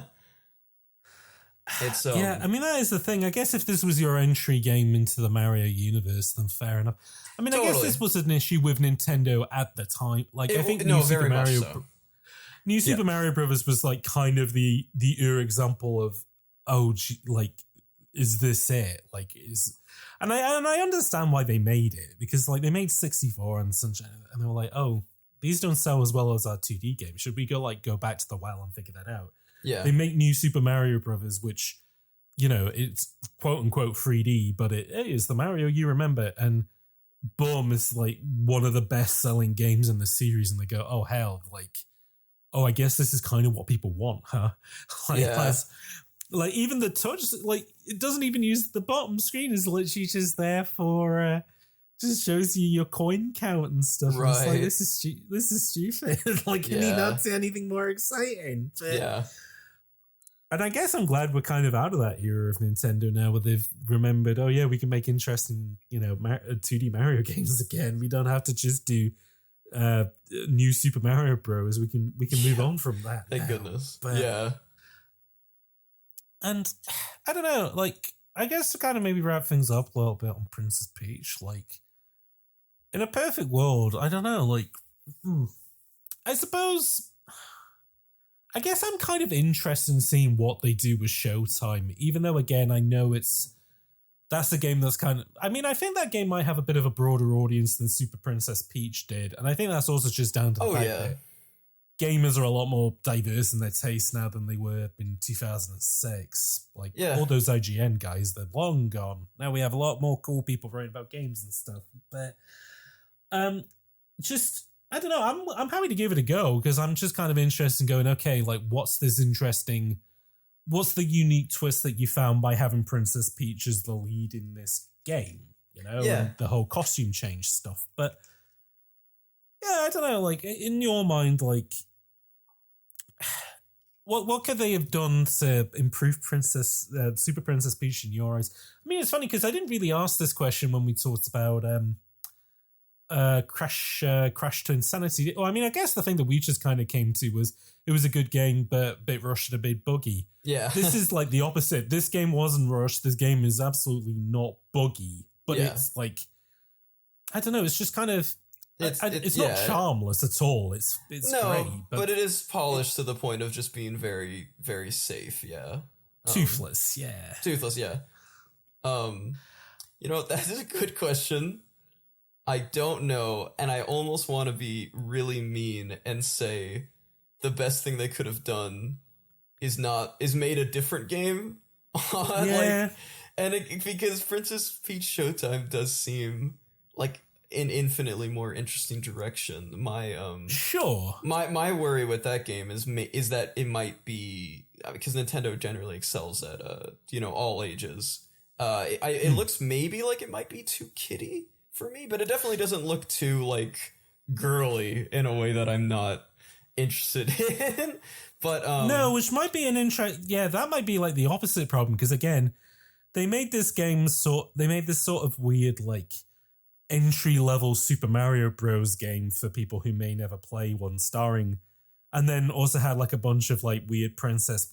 Like, again, this kind of game feels like Super Princess Peach, I guess if there was one word to describe it, I would say, like, camp. Like, it's more... Like, it's not... Like, there is irony to it, and it's more like a... Again, what if a Super Mario game starred Princess Peach, and like, Princess Peach, she's a girl, so she cries, blah, blah, blah, oh, she's so bipolar, whatever. Yeah. And, and that's the game that they made, and I go, yeah, well, whatever with that. Yeah. Whereas Princess Peach Showtime just feels a lot more professional, I guess. I don't know. It does, yeah. It's interesting, too, the mechanics in this game. I mean, I was, hinting that they're kind of sexist, but I could almost see the opposite direction. You could say, like, I don't know if I agree with this, but you could almost make the argument, she's so good at controlling her emotions. She could tap into them and, like, wield them. Like, I mean, I still think it's kind of weird. It's like, she's a woman, so her main mechanic is being extremely emotional, and she swings between them wildly, but, I could almost see the other direction. I don't know. No, it's just it's odd. I also think is with the sort of being so in control of her emotions, she can use them almost kind of like superpowers. I mean, there's literally a Life is Strange game, which isn't that what True Colors is? Which is like your superpower is empathy, and I almost wonder whether they could have made like more of like an adventure game sort of thing where Princess Peach is like. I'm a sad Goomba, and it's like you make him happy. It's like, oh, thank you. Here's the key to go to the next part, kind of thing. Like that's completely bedrock simple, but like using her emotions, like again, like maybe that's the weird thing about this is that she does use her emotions, but it is also, but the like Wario transformations is all offensive for the most part. Apart from growing flowers with her tears, which is like okay, then maybe that's an argument of. She can create as much as she can destroy. again, not saying that these are inherently womanly traits. In fact, in my mind, I'm like, oh, what could we do? Other platformers could do something else as well. And again, it's the weird thing of, what's the plot of the Princess Peach game? Mario gets kidnapped. And it's like, Bowser's Fury, what's the plot of that? Nobody gets kidnapped. It's help my dad. What's the plot of Wonder? No one gets kidnapped. It's, oh, they're invading my kingdom, help. Yeah. Like, boom. They know how to write, like, oh, if we're ever going to make another Mario game, that's the plot. We're not going to do Princess Peach gets kidnapped. And because, again, like, with New Super Mario Bros., that kind of felt like a weird thing of, oh, we need to go back to the old Mario games. Try and figure out what people liked about them. Yeah. But without, proper, data analysis, they just went, oh, well, the plot of the old Mario games was Peach got kidnapped and Mario went and saved her. And so it's like, we're doing a throwback. We're doing, blah, blah, blah kind of thing. Yeah. Like there were a lot of films in the 80s, like Streets of Fire, where it was like 50s films where, my game got kidnapped. I'm going to go save her kind of thing. And like a lot of games in the 80s like just stole from that as well. And I mean, I am just repeating Chose versus Women in video games at this point, but it is like, hey, it's a good foundational text. Yeah, like you don't have to, like, the thing that people like about the Mario games isn't that Princess Peach gets kidnapped. I mean, you can argue, the simplicity is appreciated, but fucking Wonder is the simplest one you could get. Kingdom's getting invaded, go stuff it. Boom. Yeah. Damn, got it, nailed it, got it in one. Yeah. Super Princess Peach, could they have done a similar plot? They probably could have. Bowser just made a holiday home on the island, so you could have just gone and got him out. Like, that could have just been the plot. Definitely.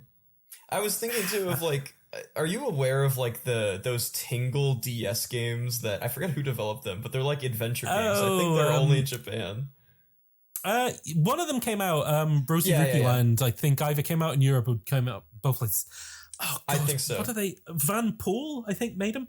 I think so, yeah. It was like kind of someone in the lineage of like Love to Lick, I believe, yeah. So I think so it is ex-Love to Lick developers who went off to form Van Pool, and they made the Tingle games. That was my first thought when you were mentioning an adventure game. I was like, well, that's not too far off from... Like, I could see a world where that existed, where there was a Princess Peach adventure game, like in that style, in that vein. Because I was thinking of this in regards to, because again, to go back to what I said at the beginning, which was the Mario Kart characters have all got their game apart from Bowser. I was going to say something, yeah. I mean, do you have... Honestly, I'm such a child that I was like, wow, I would buy a Bowser game. I would adore a Bowser game, and I was like, okay, but what would the Bowser game be? And like in my head, I was like, the simplest one would just be, SimCity, but it's building Bowser Kingdom. It's interesting. My kingdom got the or you could make it Pikmin, where it's like he has like Goomba and Koopa minions that kind of fight for him, or There's other than that, because otherwise you're just kind of doing Donkey Kong Country or like Wario, where it's like he's Mario, but he's heavier. And they already did that in Super Paper Mario, didn't they? So I don't know why, but my first thought was like a Platinum style like action game. Whoa, okay. All right. That was my first thought. I was like, I don't know, it's not something Nintendo really has in their catalog, in their pocket, and like, I don't know. Maybe that's the direction they want to do for Bowser. That was my first thought. That's such a, I don't know, I quite like that. I like the idea you're just like, because the plot would obviously be, like, they wouldn't do, Bowser versus Mario, because it's like, that's too hard. What they would do is like, a bigger bad has invaded the Bowser Kingdom and Bowser has to go stop him. And so, it would be the character action. It would be fucking Wonderful 101, where it's just Bowser facing progressively larger and tougher friends in the style of a character action game. Yeah, he could be like Kaiju Bowser. I kind of love that. I hope they do it now. I put it in my own head. All right, so I went with the less interesting RTS Kingdom Builder Bowser game. You went with a more interesting Platinum character action game Bowser game. Hey, Yeah, well, I can feel that. they still need something for Waluigi. I don't think it's ever going to happen. I think Bowser, if anything, would come sooner. But we could give who knows what Waluigi's up to? You could give him like a kingdom builder somehow. No, but Waluigi's a tennis guy. He's not allowed to leave the tennis games, in my opinion. I think you're right. I don't think that's ever going to happen. But I really don't.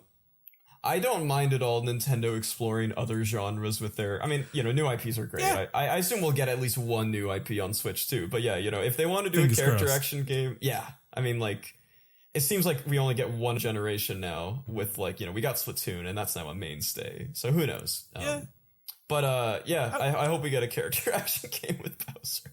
I wonder if there's something you could do too with his fire breathing. Like, could you, like kind of like a third person shooter sort of thing? Like, could you go into Bowser vision and then flamethrow everywhere? Kind of. I don't know. Could Bowser Jr. get involved? Yeah, in the little clown car. That's an idea. I am just thinking of like a Muso game with Bowser now, where he's just fighting like 1,000 guys at once. I can see that too. I was thinking of that. Yeah, like who knows? I was also thinking like a what's it called? Like a Kill the Justice League type thing. Maybe for some reason his minions turn against him, so he has to just knock out like hundreds of Koopas. And like Goombas and stuff. That was my first Goombas thought. or Koopas, yeah. No, I was thinking that like there's like blue Goombas and Koopas that he has to take. Yeah. God, when you said Kill the Justice League, that just made me think like Nintendo. That's Nintendo's first live service game is the Bowser game. You need to collect 1,000 Starium and 2,000, fire flower petals to upgrade your Bowser gauntlets so they have 1.1% frost resistance but can do 0.1% over time poison. Oh god. Feel bad for the state of the industry and all the developers being affected by this, but I'm really glad that live service is starting to die before Nintendo ever sticks their toes in it. For sure. I mean, arguably Nintendo have got a live... I mean, technically... Splatoon. Yeah. Splatoon is their live service game, but they at least went about it in the right way. They did, yeah. It's like Splatoon seems fairly healthy and not... I don't think it's too predatory. I don't know. But, I mean... I don't think there's a ton of microtransactions. I don't know anything about Splatoon. I can't speak on it, actually. But it seems, as far as live service games go, pretty solid. But... Yeah.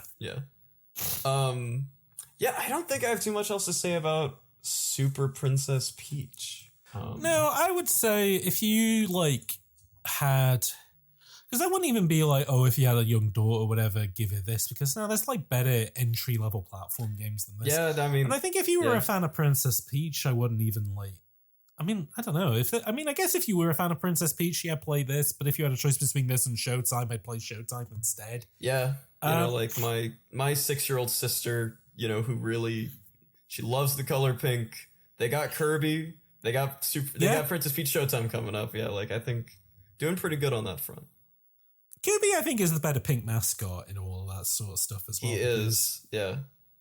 And the Switch game is great. Well, there's a couple. I guess a couple of them. Lost Kingdom's really good.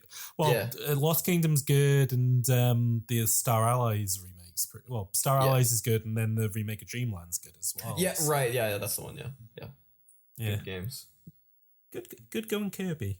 Will Kirby be on the podcast at some point? Who knows? Who knows? Honestly, no idea.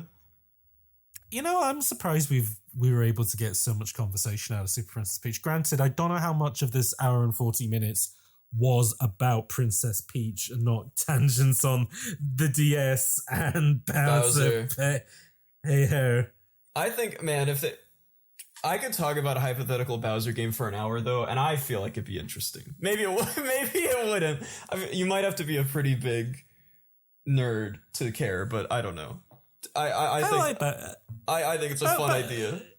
Yeah, I even like the idea of just like if it was a game about Bowser being a dad with Bowser Jr. and he's just going, I don't know, you go fishing or something. That'd be good. Just like a very casual Nintendo style, like Yeah, I don't know, like Dad Simulator with Bowser and Bowser Jr. And that'd be a nice antidote to all of the violent dad games that we have, like The Last of Us and God of War, where it's about, oh, son, I'm a damaged person because of all the people that I've had to kill over the years, but I am really good at it, and you should be impressed by how many people I can kill. Versus Bowser, who's like, I'm a tyrant. I invaded, I turned into a big castle and took over a kingdom, but I'm a nice guy. And also, I just like the fact that his son is also, well, he's just mini Baz, and he's like, I also like doing villainy. I like the fact that they do villainy as a father and son like bonding thing. I would unironically love to see a game that explored that. Nintendo's really doing good at pushing these they still cost like $50-$60 usually, but these seemingly lower mid-budget games, and I think exploring Bowser and his son just bonding would be awesome. And just think as well, if they bring out this two screen device, oh my Bowser God, on the big screen, baby Bowser on the, there we go, exactly, figured it out. Okay, let's bring it home. All right, do we have any closing statements, or do we want to go on to the charts? I've made all my statements, so quiz me up. This is the first of the quizzing. This is the first time you, James, have ever been, a participant in the quiz, right? Yeah, I have never done a quiz on Bullet. I never did a quiz on Bullet Time, and so far I haven't done a quiz on Coyote Time. So let me pull it up. Okay, yeah. So this game came out, I believe it was at the end of February in 2006. I'm going by when it released in the US, in North America. So this is March 4th, 2006. You're going to be guessing the top 10 games, right? It's 10, right? Yes. Okay, cool. I wrote down 15 because I forgot. I got the top 10 games for the USA charts, March 4th, 2006. So let's go. So the first game is, let's see, it's the second week on the charts, and this is a fighting game. And is that all? That's all I'll say for now, but I can say the publisher too. Okay. I'm gonna take a guess first. Sure. It's a fighting game. It's it's February 2006, yeah, and it's in its second week. It's the first week of March. It's the first week of March, yeah. Oh, it's the first week of March. So this game would have came out in February 2006, and it's a fighting game. Yeah. Interesting. Is it? It's not Street Fighter 4, because I think that comes out either later in the year or next year. So I'm not going to say that. Is it Super Smash Bros. Brawl? It is not. I don't think you're going to get this one, so I'm going to give you... No. Let me figure this out. Okay. Okay, I was just going to give you a little hint. But... Okay, well, first thing it says, it's not Tekken, is it? It's not Tekken. Okay, it's not Tekken, it's not Street Fighter, and it's not Smash Bros. That's no problem. All right, here's a hint. Okay, it is... It was published by Electronic Arts, and it's... Is this Marvel Rise of the Imperfects? No.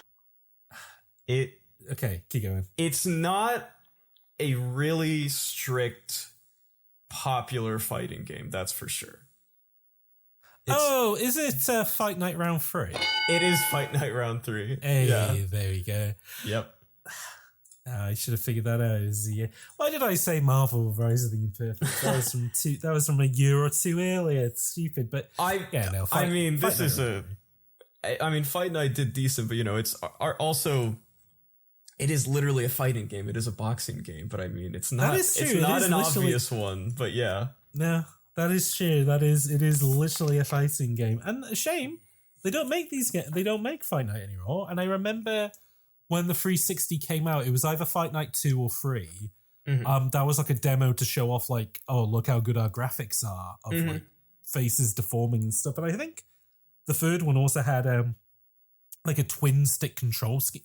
Again, going back to the conversation that we had of like non-standardized control schemes, I think this had like each fist was like on a stick.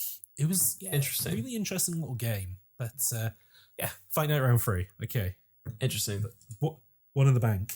Yeah. So next up, number 2 on the list is a platform game, and that's all you get now. So it's a platformer, and it came out in March. Oh, how many weeks was it on the charts? This is its first week on the chart. Is it Super Princess Peach? It is Super Princess Peach. Excellent. So yeah, Super Princess Peach, first week on the chart, number 2. Nice. Well, good job for how many units did it sell in its first week? 34,000. Not bad for a DS game. That's it's gonna drop off though from what I remember, because I don't think it reviewed okay, but I don't know if it was a Nintendo best, especially compared to their other DS games, which were like, it sold. The DS was like a money printer. Yeah, it was colossal. It sold 2 million in its lifetime, if I recall, which is solid. I think that's not bad, but no. I mean, when you're comparing to like other Nintendo.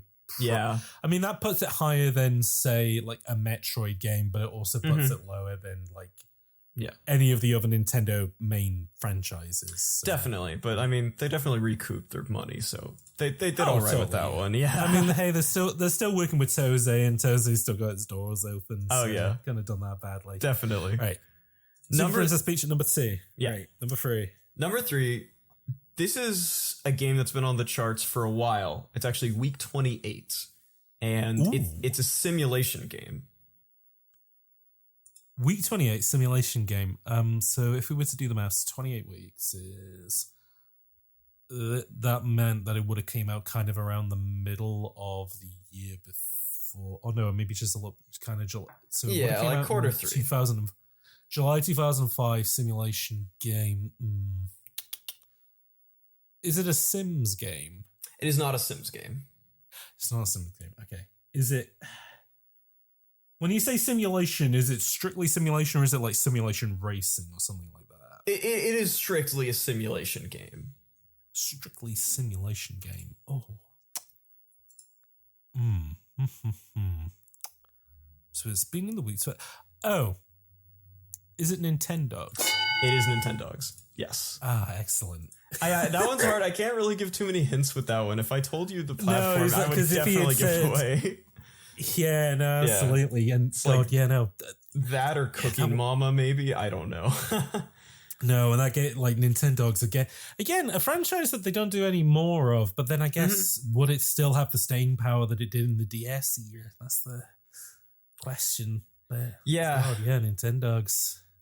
It's interesting. Yeah, I like it hasn't been directly surpassed, but I guess people are just tapping into the casual market. Like, I think a lot of those people went on to just mobile games, and then like they either went to mobile games, or I guess they like Animal Crossing and some of the other Nintendo games now, probably. That's interesting. But I was just thinking that there isn't like an iPhone pet game.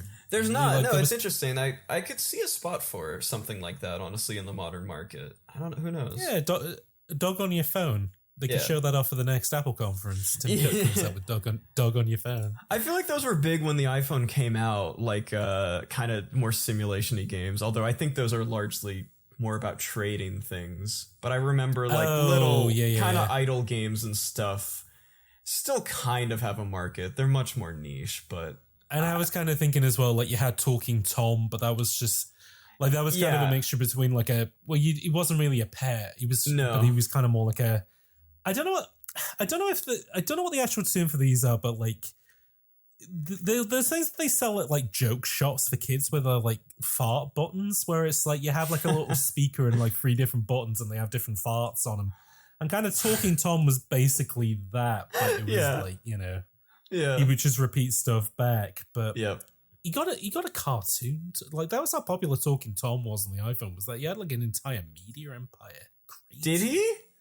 Yeah, there's like Talking Tom cartoons and stuff, and he's an incredibly ugly character. So he is so nasty. Him and Talking Ben, not a fan of either of those guys. Oh, Talking Ben, I forgot about him. God, he's the one I remember for some reason. I don't know why. His voice is iconic to me. I don't know. The annoying orange. Oh yeah, Talking Ben, oh God, I forgot about him. Yeah. Okay, let's move on to number four. Number four. It's also the first week on the chart. This is a sports game. And that's all I'll say. Okay. A sports game in February, though. That's interesting because usually they do Madden. Oh, is it? No, it won't be FIFA because this is VG charts.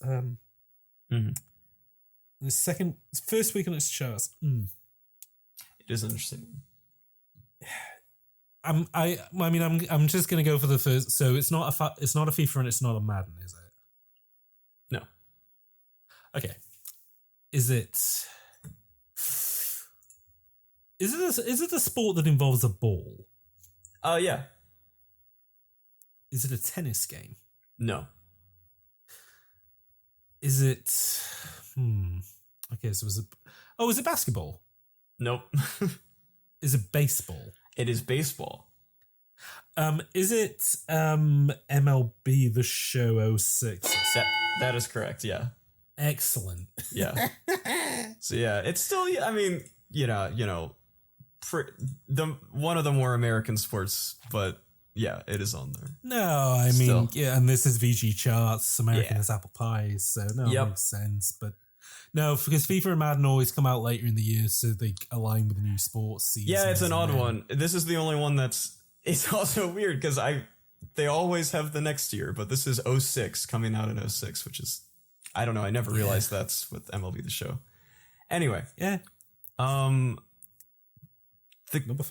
Number five. Well, the category on VG charts is also simulation, which I guess that's accurate, but a little bit of an odder one. It's not. I wouldn't say it's strictly simulation in the way Nintendogs is, for example. But this one has been on the charts for 13 weeks. Ooh, so this would have came out last year then, in 2005. Yeah. 2005 simulation game. Right. Yeah. Is it Gran Turismo 4? No. Okay. I was just thinking because he said, well, it is technically a simulation game, but not quite.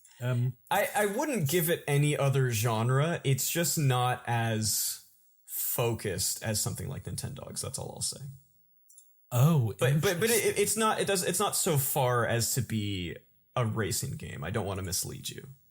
Oh, no. Okay, makes sense. Yeah. 13 weeks, 2004. Oh, sorry, 2005. It's not The Sims 2, I'm guessing. No. Yeah, it's not The Sims 2. It's not. What platform is it on? Is it the 360? It's on the DS. Oh, it's on the DS. Oh, well, that should narrow it down then. DS simulation game came out last year in probably November, Christmas time. 2000 Nintendo DS 2005, which is like first kind of year of the. Oh no, the year before was the first year of the DS. Who developed it? Nintendo EAD. Oh, oh, this is hard. Oh no, Nintendo DS simulation game made by EAD themselves. Yep. Oh god. And it's not Nintendogs because we already had that. No. I can give you a little hint, a small hint. Yeah, a little hint might help. So this game, maybe it was just consistently in the charts for years, but this game sold 14,000 units this week, 400,000 lifetime units. But this game would sell very consistently, and it would go on to be the 9th best-selling DS game. This is a very popular game. Is it Animal Crossing Wild? Yes, it is. Okay, yeah, no, it was those clues that gave it away for me. Yeah, I guess it's a simulation. Yeah, it is. I don't know how. Yeah, I don't know how else to describe it without giving it away. But I mean, you can't really get. It's a life sim. It's a social simulation game. Yeah. God, it's an interesting one. Number 6, 16th week on the chart. It is a racing game. Racing game, 16th week on the chart. Is this also in a Nintendo DS game? Yes, it is. Is it Mario Kart DS? It is. Excellent. Yep. Man, yeah, I think it's, yeah, because I think I said to you earlier, it's like, oh, make sure they're not all DS games on the charts, because sometimes they do that. But then I also did forget that the DS was just a powerhouse during this time. You know, Wii wasn't out yet for another. Wait, did it come out at the end of the year or 2007? I can't remember. I want to say it was right at the end of 2000. In the States, I'm pretty sure it was right at the end of 2006. I think, yeah, November 2006 sounds right. But yeah, so the DS just, obviously has already dominated the charts. Yeah. Yeah. Let's see. So number 7 is 19th week on the charts. It's an action game. It's an action game. It's its 19th week on the charts, which means that it came out in 2005. Yeah. Popular game. Action game. Yeah. Action in a very loose sense. Not. I was gonna say, is it Super Mario 64 DS? It is not. Oh, okay, interesting. And I'm guessing it's also not. Well, it's not going to be Metroid Prime Hunters because that wasn't on the charts. But not a DS game, I'm guessing. It is not. Okay, Xbox 360 game, I'm guessing. No. Oh, interesting. Not a PS3. Oh, is it a PS3 game? Nope. Oh, that's even more interesting. Okay. Is it a PSP game? It is a PSP game. Holy shit. 19 weeks on the charts, PSP. Is it one of the God of War games? Nope. Oh, shit. Oh. Not God of War, but it was on the PSP and it's been on the charts for 19 weeks on the PSP. Oh, God. It would have came out sometime at the end of the year before in 2005. Which would have been the first year of the PSP. God, what are even the games that were on the PSP? Is it based on a... Is it a Sony franchise or is it somebody else's franchise? Somebody else's franchise. It's a franchise you know. Somebody else's franchise? Yeah, it's a franchise and it's a franchise that I would know. Okay. Oh, yeah. Huh. Interesting. Mm-hmm. Not a new IP or anything. Not a new IP. So this was an IP that was on the PS2, I'm guessing. Yes. Yes. Okay. Oh, is it Grand Theft Auto Vice City Stories? Yeah, Liberty City Stories, but yes. Oh, okay, right. Yeah. All right. I managed to pull that one out. Yeah. On the PSP. Yeah, that is those PSP games are interesting. They also got PS2 ports, but obviously that's not what's in the show. Yeah. But yeah. I know, a game I forgot about before looking at this. Completely forgot about. Number 8 is 16th week on the charts. This is a shooter. Is it Gears of War? It is not. Oh, okay. Is it Halo? No. Oh no, because Halo was 2007. Yeah, no, scratch that. 360 game though, yeah? It is a 360 game. Yeah.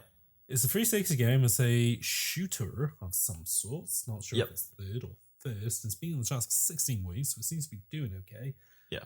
Not Gears of War. Would have came out in 2005. Oh, is it Call of Duty 2? Yep. Yeah, hey. Call of Duty 2. Launch game. Okay. That's okay. Number 9. Second week on the charts. It is another fighting game. Ooh. Okay.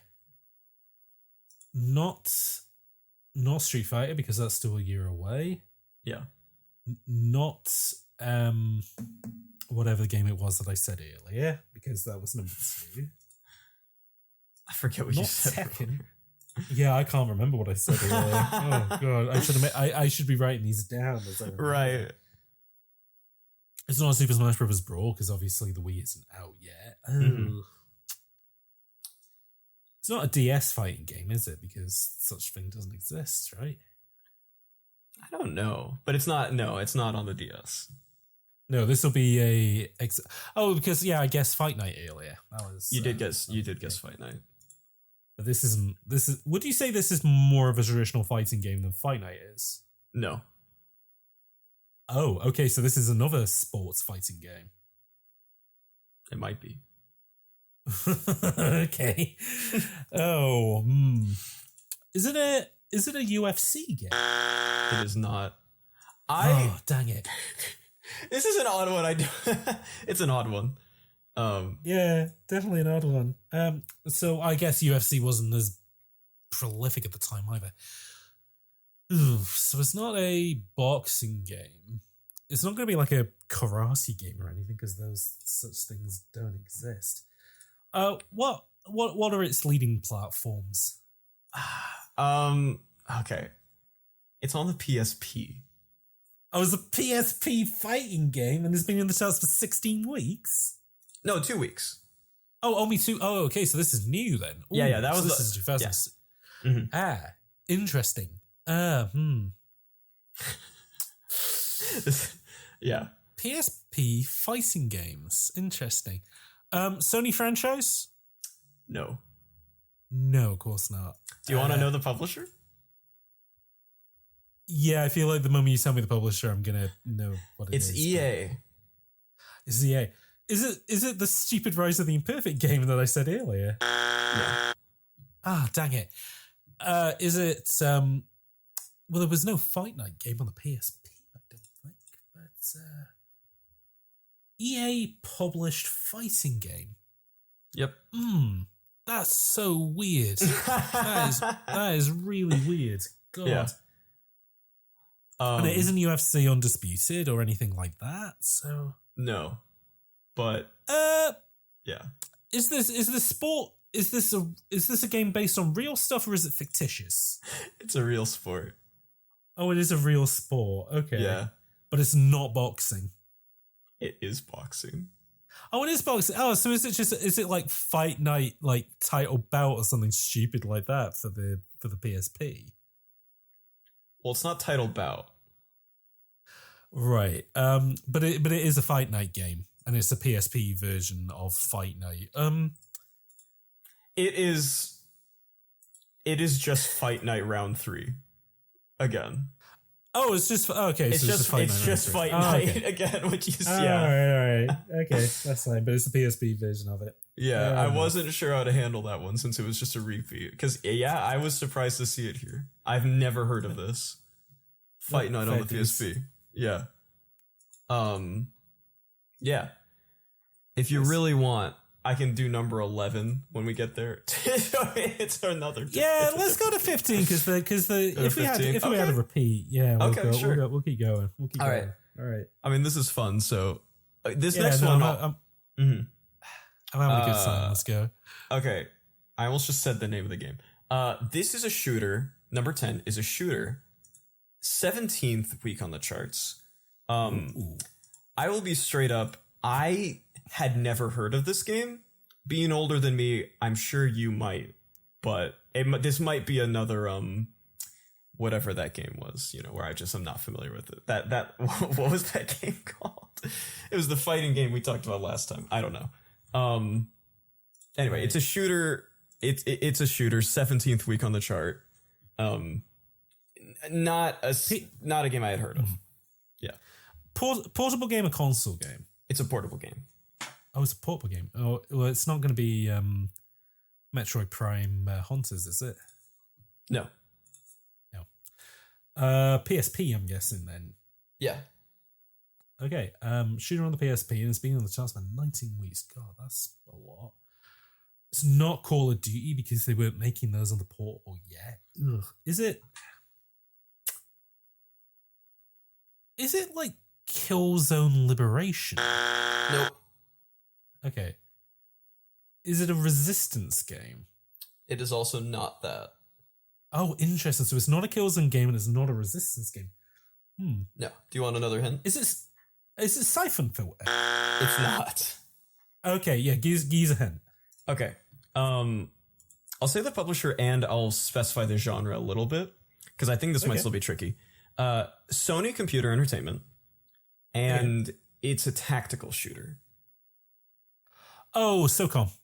Yes, it is SOCOM, U.S. Navy SEALs Fire Team Bravo. Very long name. Yep.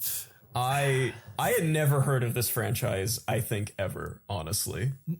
The PSP is interesting because it's like the last breath for...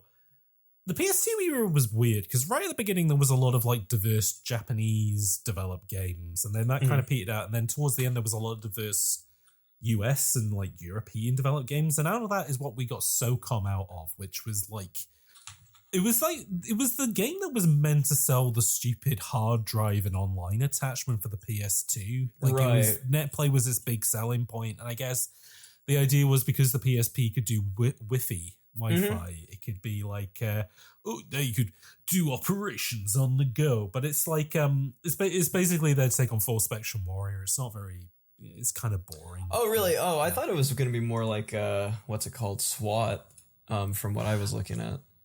Oh, no. It's more like very early Rainbow Six. Oh, interesting. Like okay. The nearest thing to describe it as. But. Yeah, it did look, it's interesting too because it, I can't remember if the PSP didn't have a second stick, but I saw like it didn't. You just lock onto people. You press R to lock onto them to shoot them. MGS Peace Walker had that same issue where it was just like, they just gave you a lock on. Yeah. So. Anyway, let's go to 15. So this next one is first week on the chart. It's a racing game. Ooh. Yeah. First week on the chart, racing game. Mm-hmm. Portable or console? Portable. Is it Gran Turismo for the PSP? It's not. Ah, interesting. And it's not Mario Kart because we already guessed that. Mm-hmm. It is a PSP game though, yeah? It's a PSP game. Is it a Ridge Racer? No. Interesting. Is it Burnout Revenge? No. Interesting. EA published though, I'm guessing, yeah? No. I can tell you the publisher. I don't think it'll... Yeah, Geeky's the publisher. It's THQ. Oh, bollocks. It's, is it Juiced? No, it's not Juiced. God, THQ racing games, because they made a lot of like street racing games at the time. I remember that. Yeah. And is that kind of what is this very sort of like Need for Speed Underground-ish? No. Okay. Yeah. What so would you say is kind of more like smart racing then, I guess? Or no. Or is it kart racing? No. Okay. It's is it NASCAR? No. Oh, dang it. I feel like if I tell you I feel like I would give it away, but I mean I can just tell you the kind of racing it is. What was it? Is it real racing or fictitious racing? It is real racing, yeah. Okay, so it'll be based on it'll be like rally cars or like or dirt bikes or something like that. I'm guessing, yeah. Yeah, now you're getting closer to the. Oh, is it like ATV off road or like MTX? Or it's off roading, yeah. Okay. Or unless you're yeah. Sorry. No, that's fine. So it's an off-road racing game. Yeah. It's not like. I think I'd struggle to get this because I think even if you told me the developer, I'd be because I imagine the developer's probably like BlackRock Interactive or something. I would have to look it up again. I don't remember.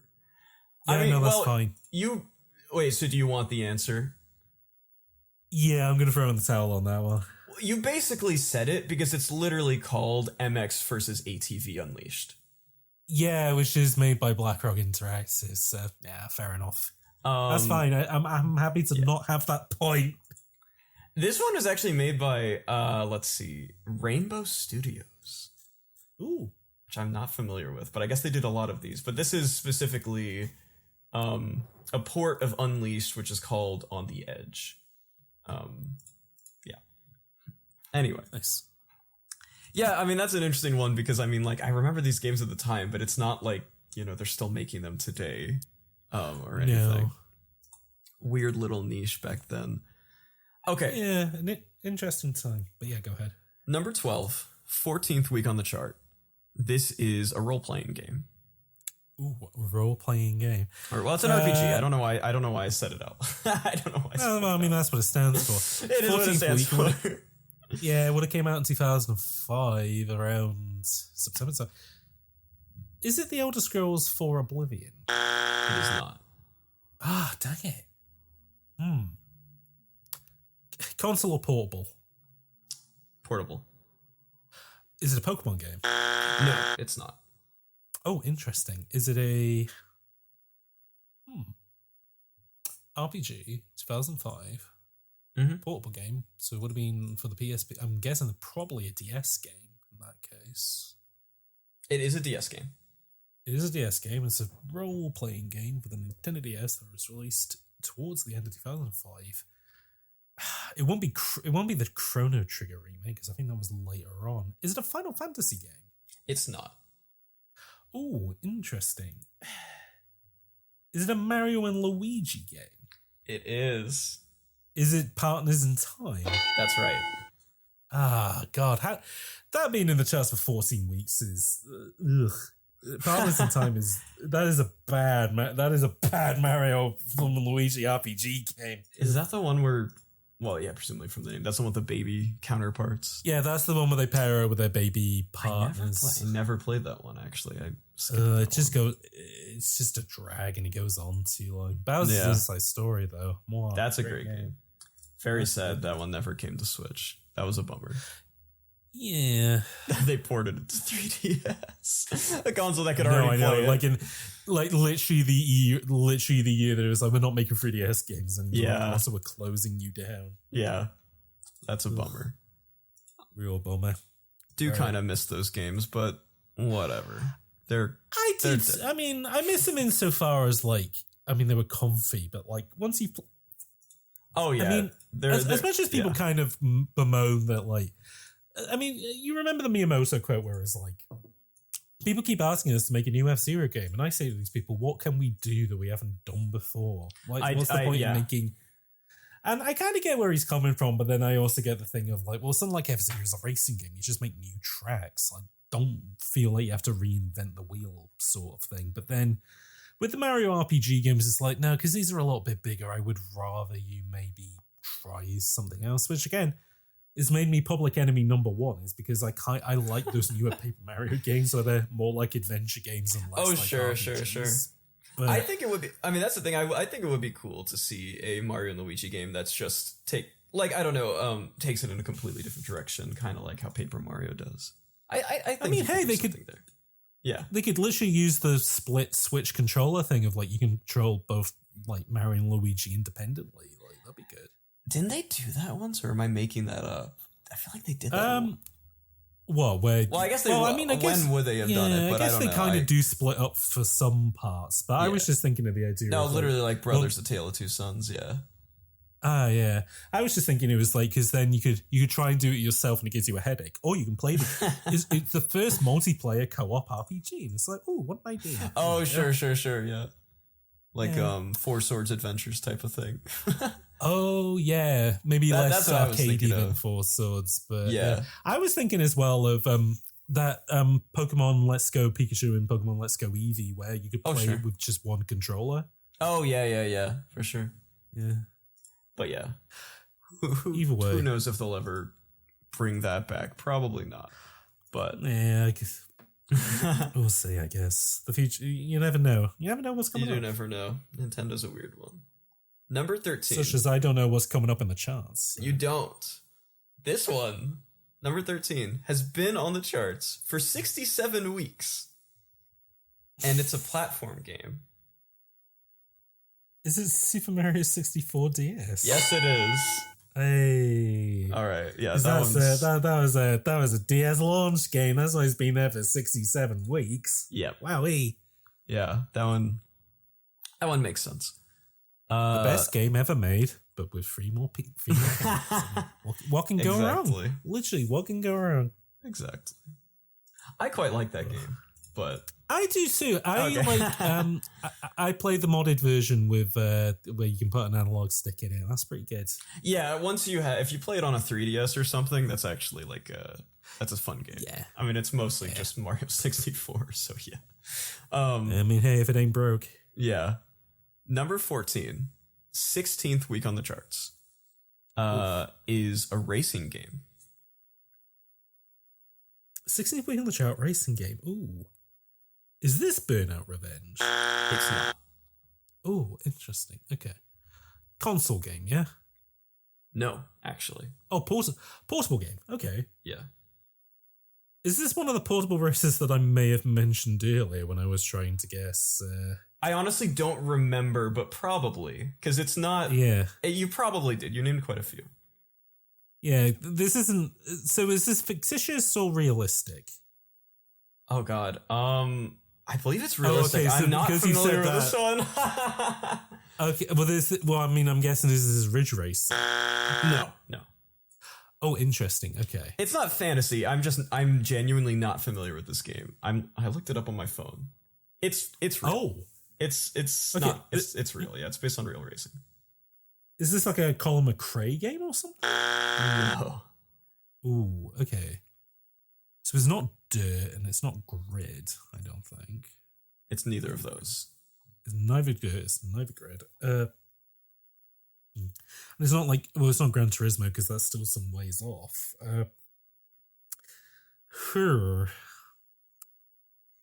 PSP or DS? It's PSP. It was, PSP is the racing game platform, that's why. Right. Who published it?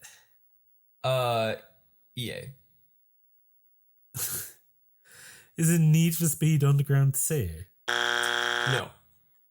Oh, but is it a Need for Speed game? It is.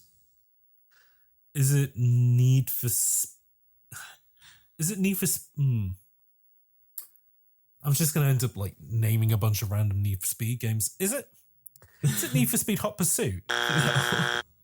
Oh, is it Need for Speed Shift? No.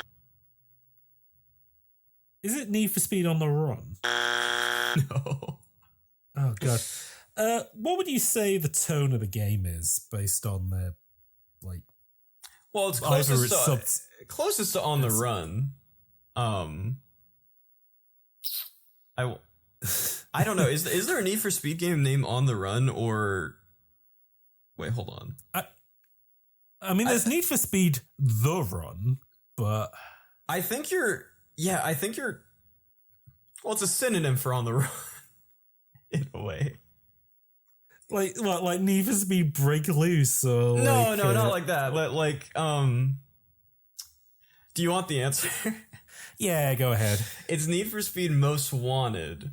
And then with the subtitle 510. Again, I've never heard of this specific game. It's a PSP game. Yeah. Now, on the so Most Wanted was, yeah, they did the Undergrounds, and then Most Wanted was them still wanting to do like kind of the underground crime thing, but less like bling bling, like street culture stuff. And then they made another game called Most Wanted, which was made by about 10 years later came another one called Most Wanted, made by Criterion, which was literally just like a posher version of like Need for Speed for Burnout Paradise. It's so weird that they just used the same name twice. But yeah. Hey ho. All right, 15. Let bum me out my misery. What is it? You just want to know? Oh, no. I mean, okay. Geezes the clues. Okay. Number 15. I mean, well, hopefully this one's easier. Hopefully. Number 15, fifth week on the chart. Okay. It's a platform game. I would say it's like... actually, I'll leave it as that. I won't specify more yet. But it's a platform game. DS game? No. Ooh. Portable game? Yeah. Is it Daxter? No. Oh, interesting. Is it Ape Escape on the Loose? It is not. Is it Sony published? No. Interesting. Is it like a THQ game? No. Oh, interesting. Is it one of the big publishers though? It is, yeah. Okay, so it'll be like EA or something. platform game for the PSP, and it's been in the charts for 5 weeks, he said, yeah? Yeah. So it would have came out either right at the beginning of 2006 or right at the end of 2005. Yeah. Go ahead. Go ahead. It's not a big publisher. It's the publisher and the developer. It's the same thing. So it was made by whoever published it also developed it. Ooh. Yeah. Is it Ubisoft? It is not. It's not Ubisoft. Not Capcom or Konami? It is Capcom. Is it Mega Man Powered Up? No. Is it Ghost and Goblins? No. Okay. Capcom platformer. Yeah. And PSP game. And it's not Mega Man Powered Up. That is so weird. Mm-hmm. Whatever platform games can be made. It's not because there's not Zack and Wiki because there was a Wii game. Oh god, that's 3D platformer or 2D platformer? 2D platformer. 2D straight on platformer by Capcom for the PSP. Yeah. Would you say it's like would you say that this was like a PSP original, or did this come out on other consoles? I believe this specific one came out on just this one. Just this console. Oh, so this was for the PSP. Oh. Yeah, God. I need to double check, but I will say Powered Up interestingly came out after these charts. It was the same month. It was March, but interesting, but it came out a little bit later. Yeah. Okay. Well, like I said, this one has been in the charts for 5 weeks. Yeah. Right. So this one came out last week of January then. Yeah. So this is a 2006 game, and it is a platformer, and it is by Capcom. Is it a franchise that's still around? Kind of. Kind of, insofar as the character makes appearances in Capcom games, but their actual franchise isn't about. Yeah. Is it Strider? No. Okay. Well, that was with a shot. God. I don't know if I'm not sure what else I can say, but this specific game is unique to the PSP, but it's based on an earlier game. Oh, interesting. So it's kind of like a reboot of an older game. Oh, okay. Yeah, it's not. I think Powered Up is a remake of the first Mega Man, right? It's not unlike with cell shaded characters. It's not unlike Powered Up. How would you say the graphics are like Powered Up, or are they like they're complete? not? Or no? Okay. Is the character your platformer character? Would you say they're more human, or would you say they're more cartoony? Yeah, they're pretty humanoid. They're pretty humanoid. It's not a Bionic Commando game, I'm guessing. No. Ugh. It's an older Capcom game that they rebooted. It's not Tombo. They didn't reboot. Oh, it's not. They didn't reboot it. Well, they didn't reboot it. It's just a new entry in a franchise that hasn't been seen in a while. Yeah. I'll just tell you, it's also a remake. Oh, it's also a remake. Yeah, it's a remake. It's an interesting one. Yeah. Is the game that it's remaking, was it on the NES? No. Was it on the SNES? It was on the SNES. Yeah. Is it Mega Man? Oh, is it Mega Man Maverick Concert? Yeah. That is it.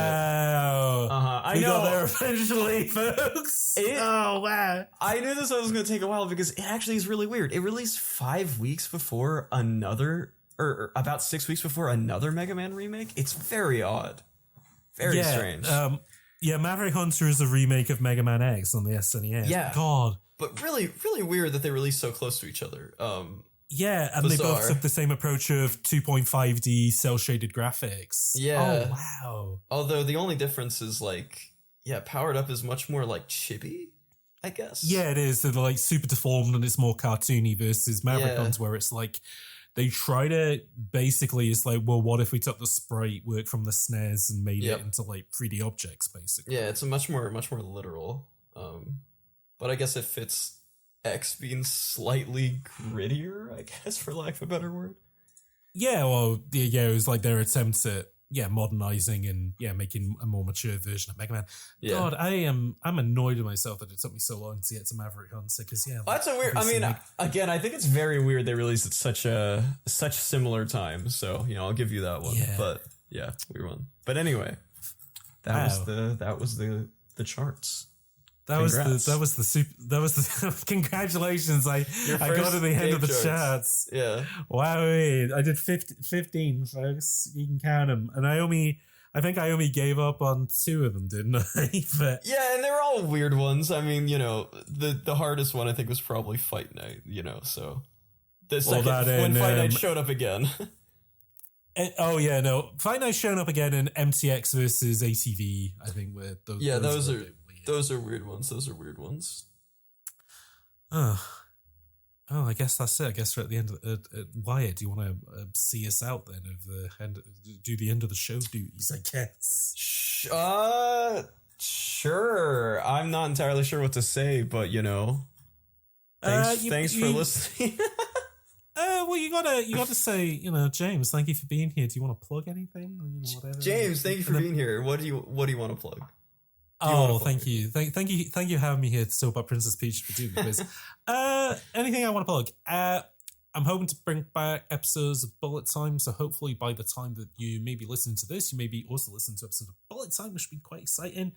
And obviously I'll be doing videos on my channel as well, some of them which will be kind of relevant to a lot of research that I was doing for Coyote Time as well. So hopefully, hey, you might, like I mentioned with that Chibi Robo video, maybe that might be out by the time that you hear me talk about it in here, so that'd be good. But other than that, you can always find me over on X, formerly known as Twitter, at Hotcider, HOTCYDER. And yeah, thank you for having me back, Wyatt. Thank you for being here. Now plug yourself. Or, you can find plug me. The podcast, I guess. Of course, yeah. Well, yeah, Coyote Time. Tune in, But you can find me at Wyatt Joseph. I make video essays on YouTube, and I don't have any social media, which I probably should. But yeah, hopefully, some more episodes of Coyote Time coming soon. So hopefully so. And if you, assuming you're listening to this on the podcast app, leave us a good review. Let us know if we did a good job. Please tell your friends. Yeah, and tell your friends. Tell your tell your mother. Tell your sister. Yeah. Tell them about Princess Peach. Exactly.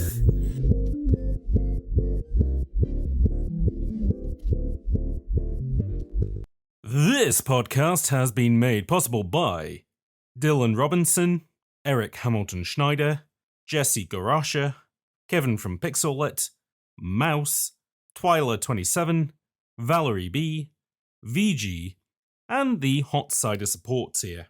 If you'd like to help with the production of episodes and gain access to extra content, consider supporting over at patreon.com/hotcider. That's HOTCYDER. A special thanks to Max Coburn for the Bullet Time theme tune.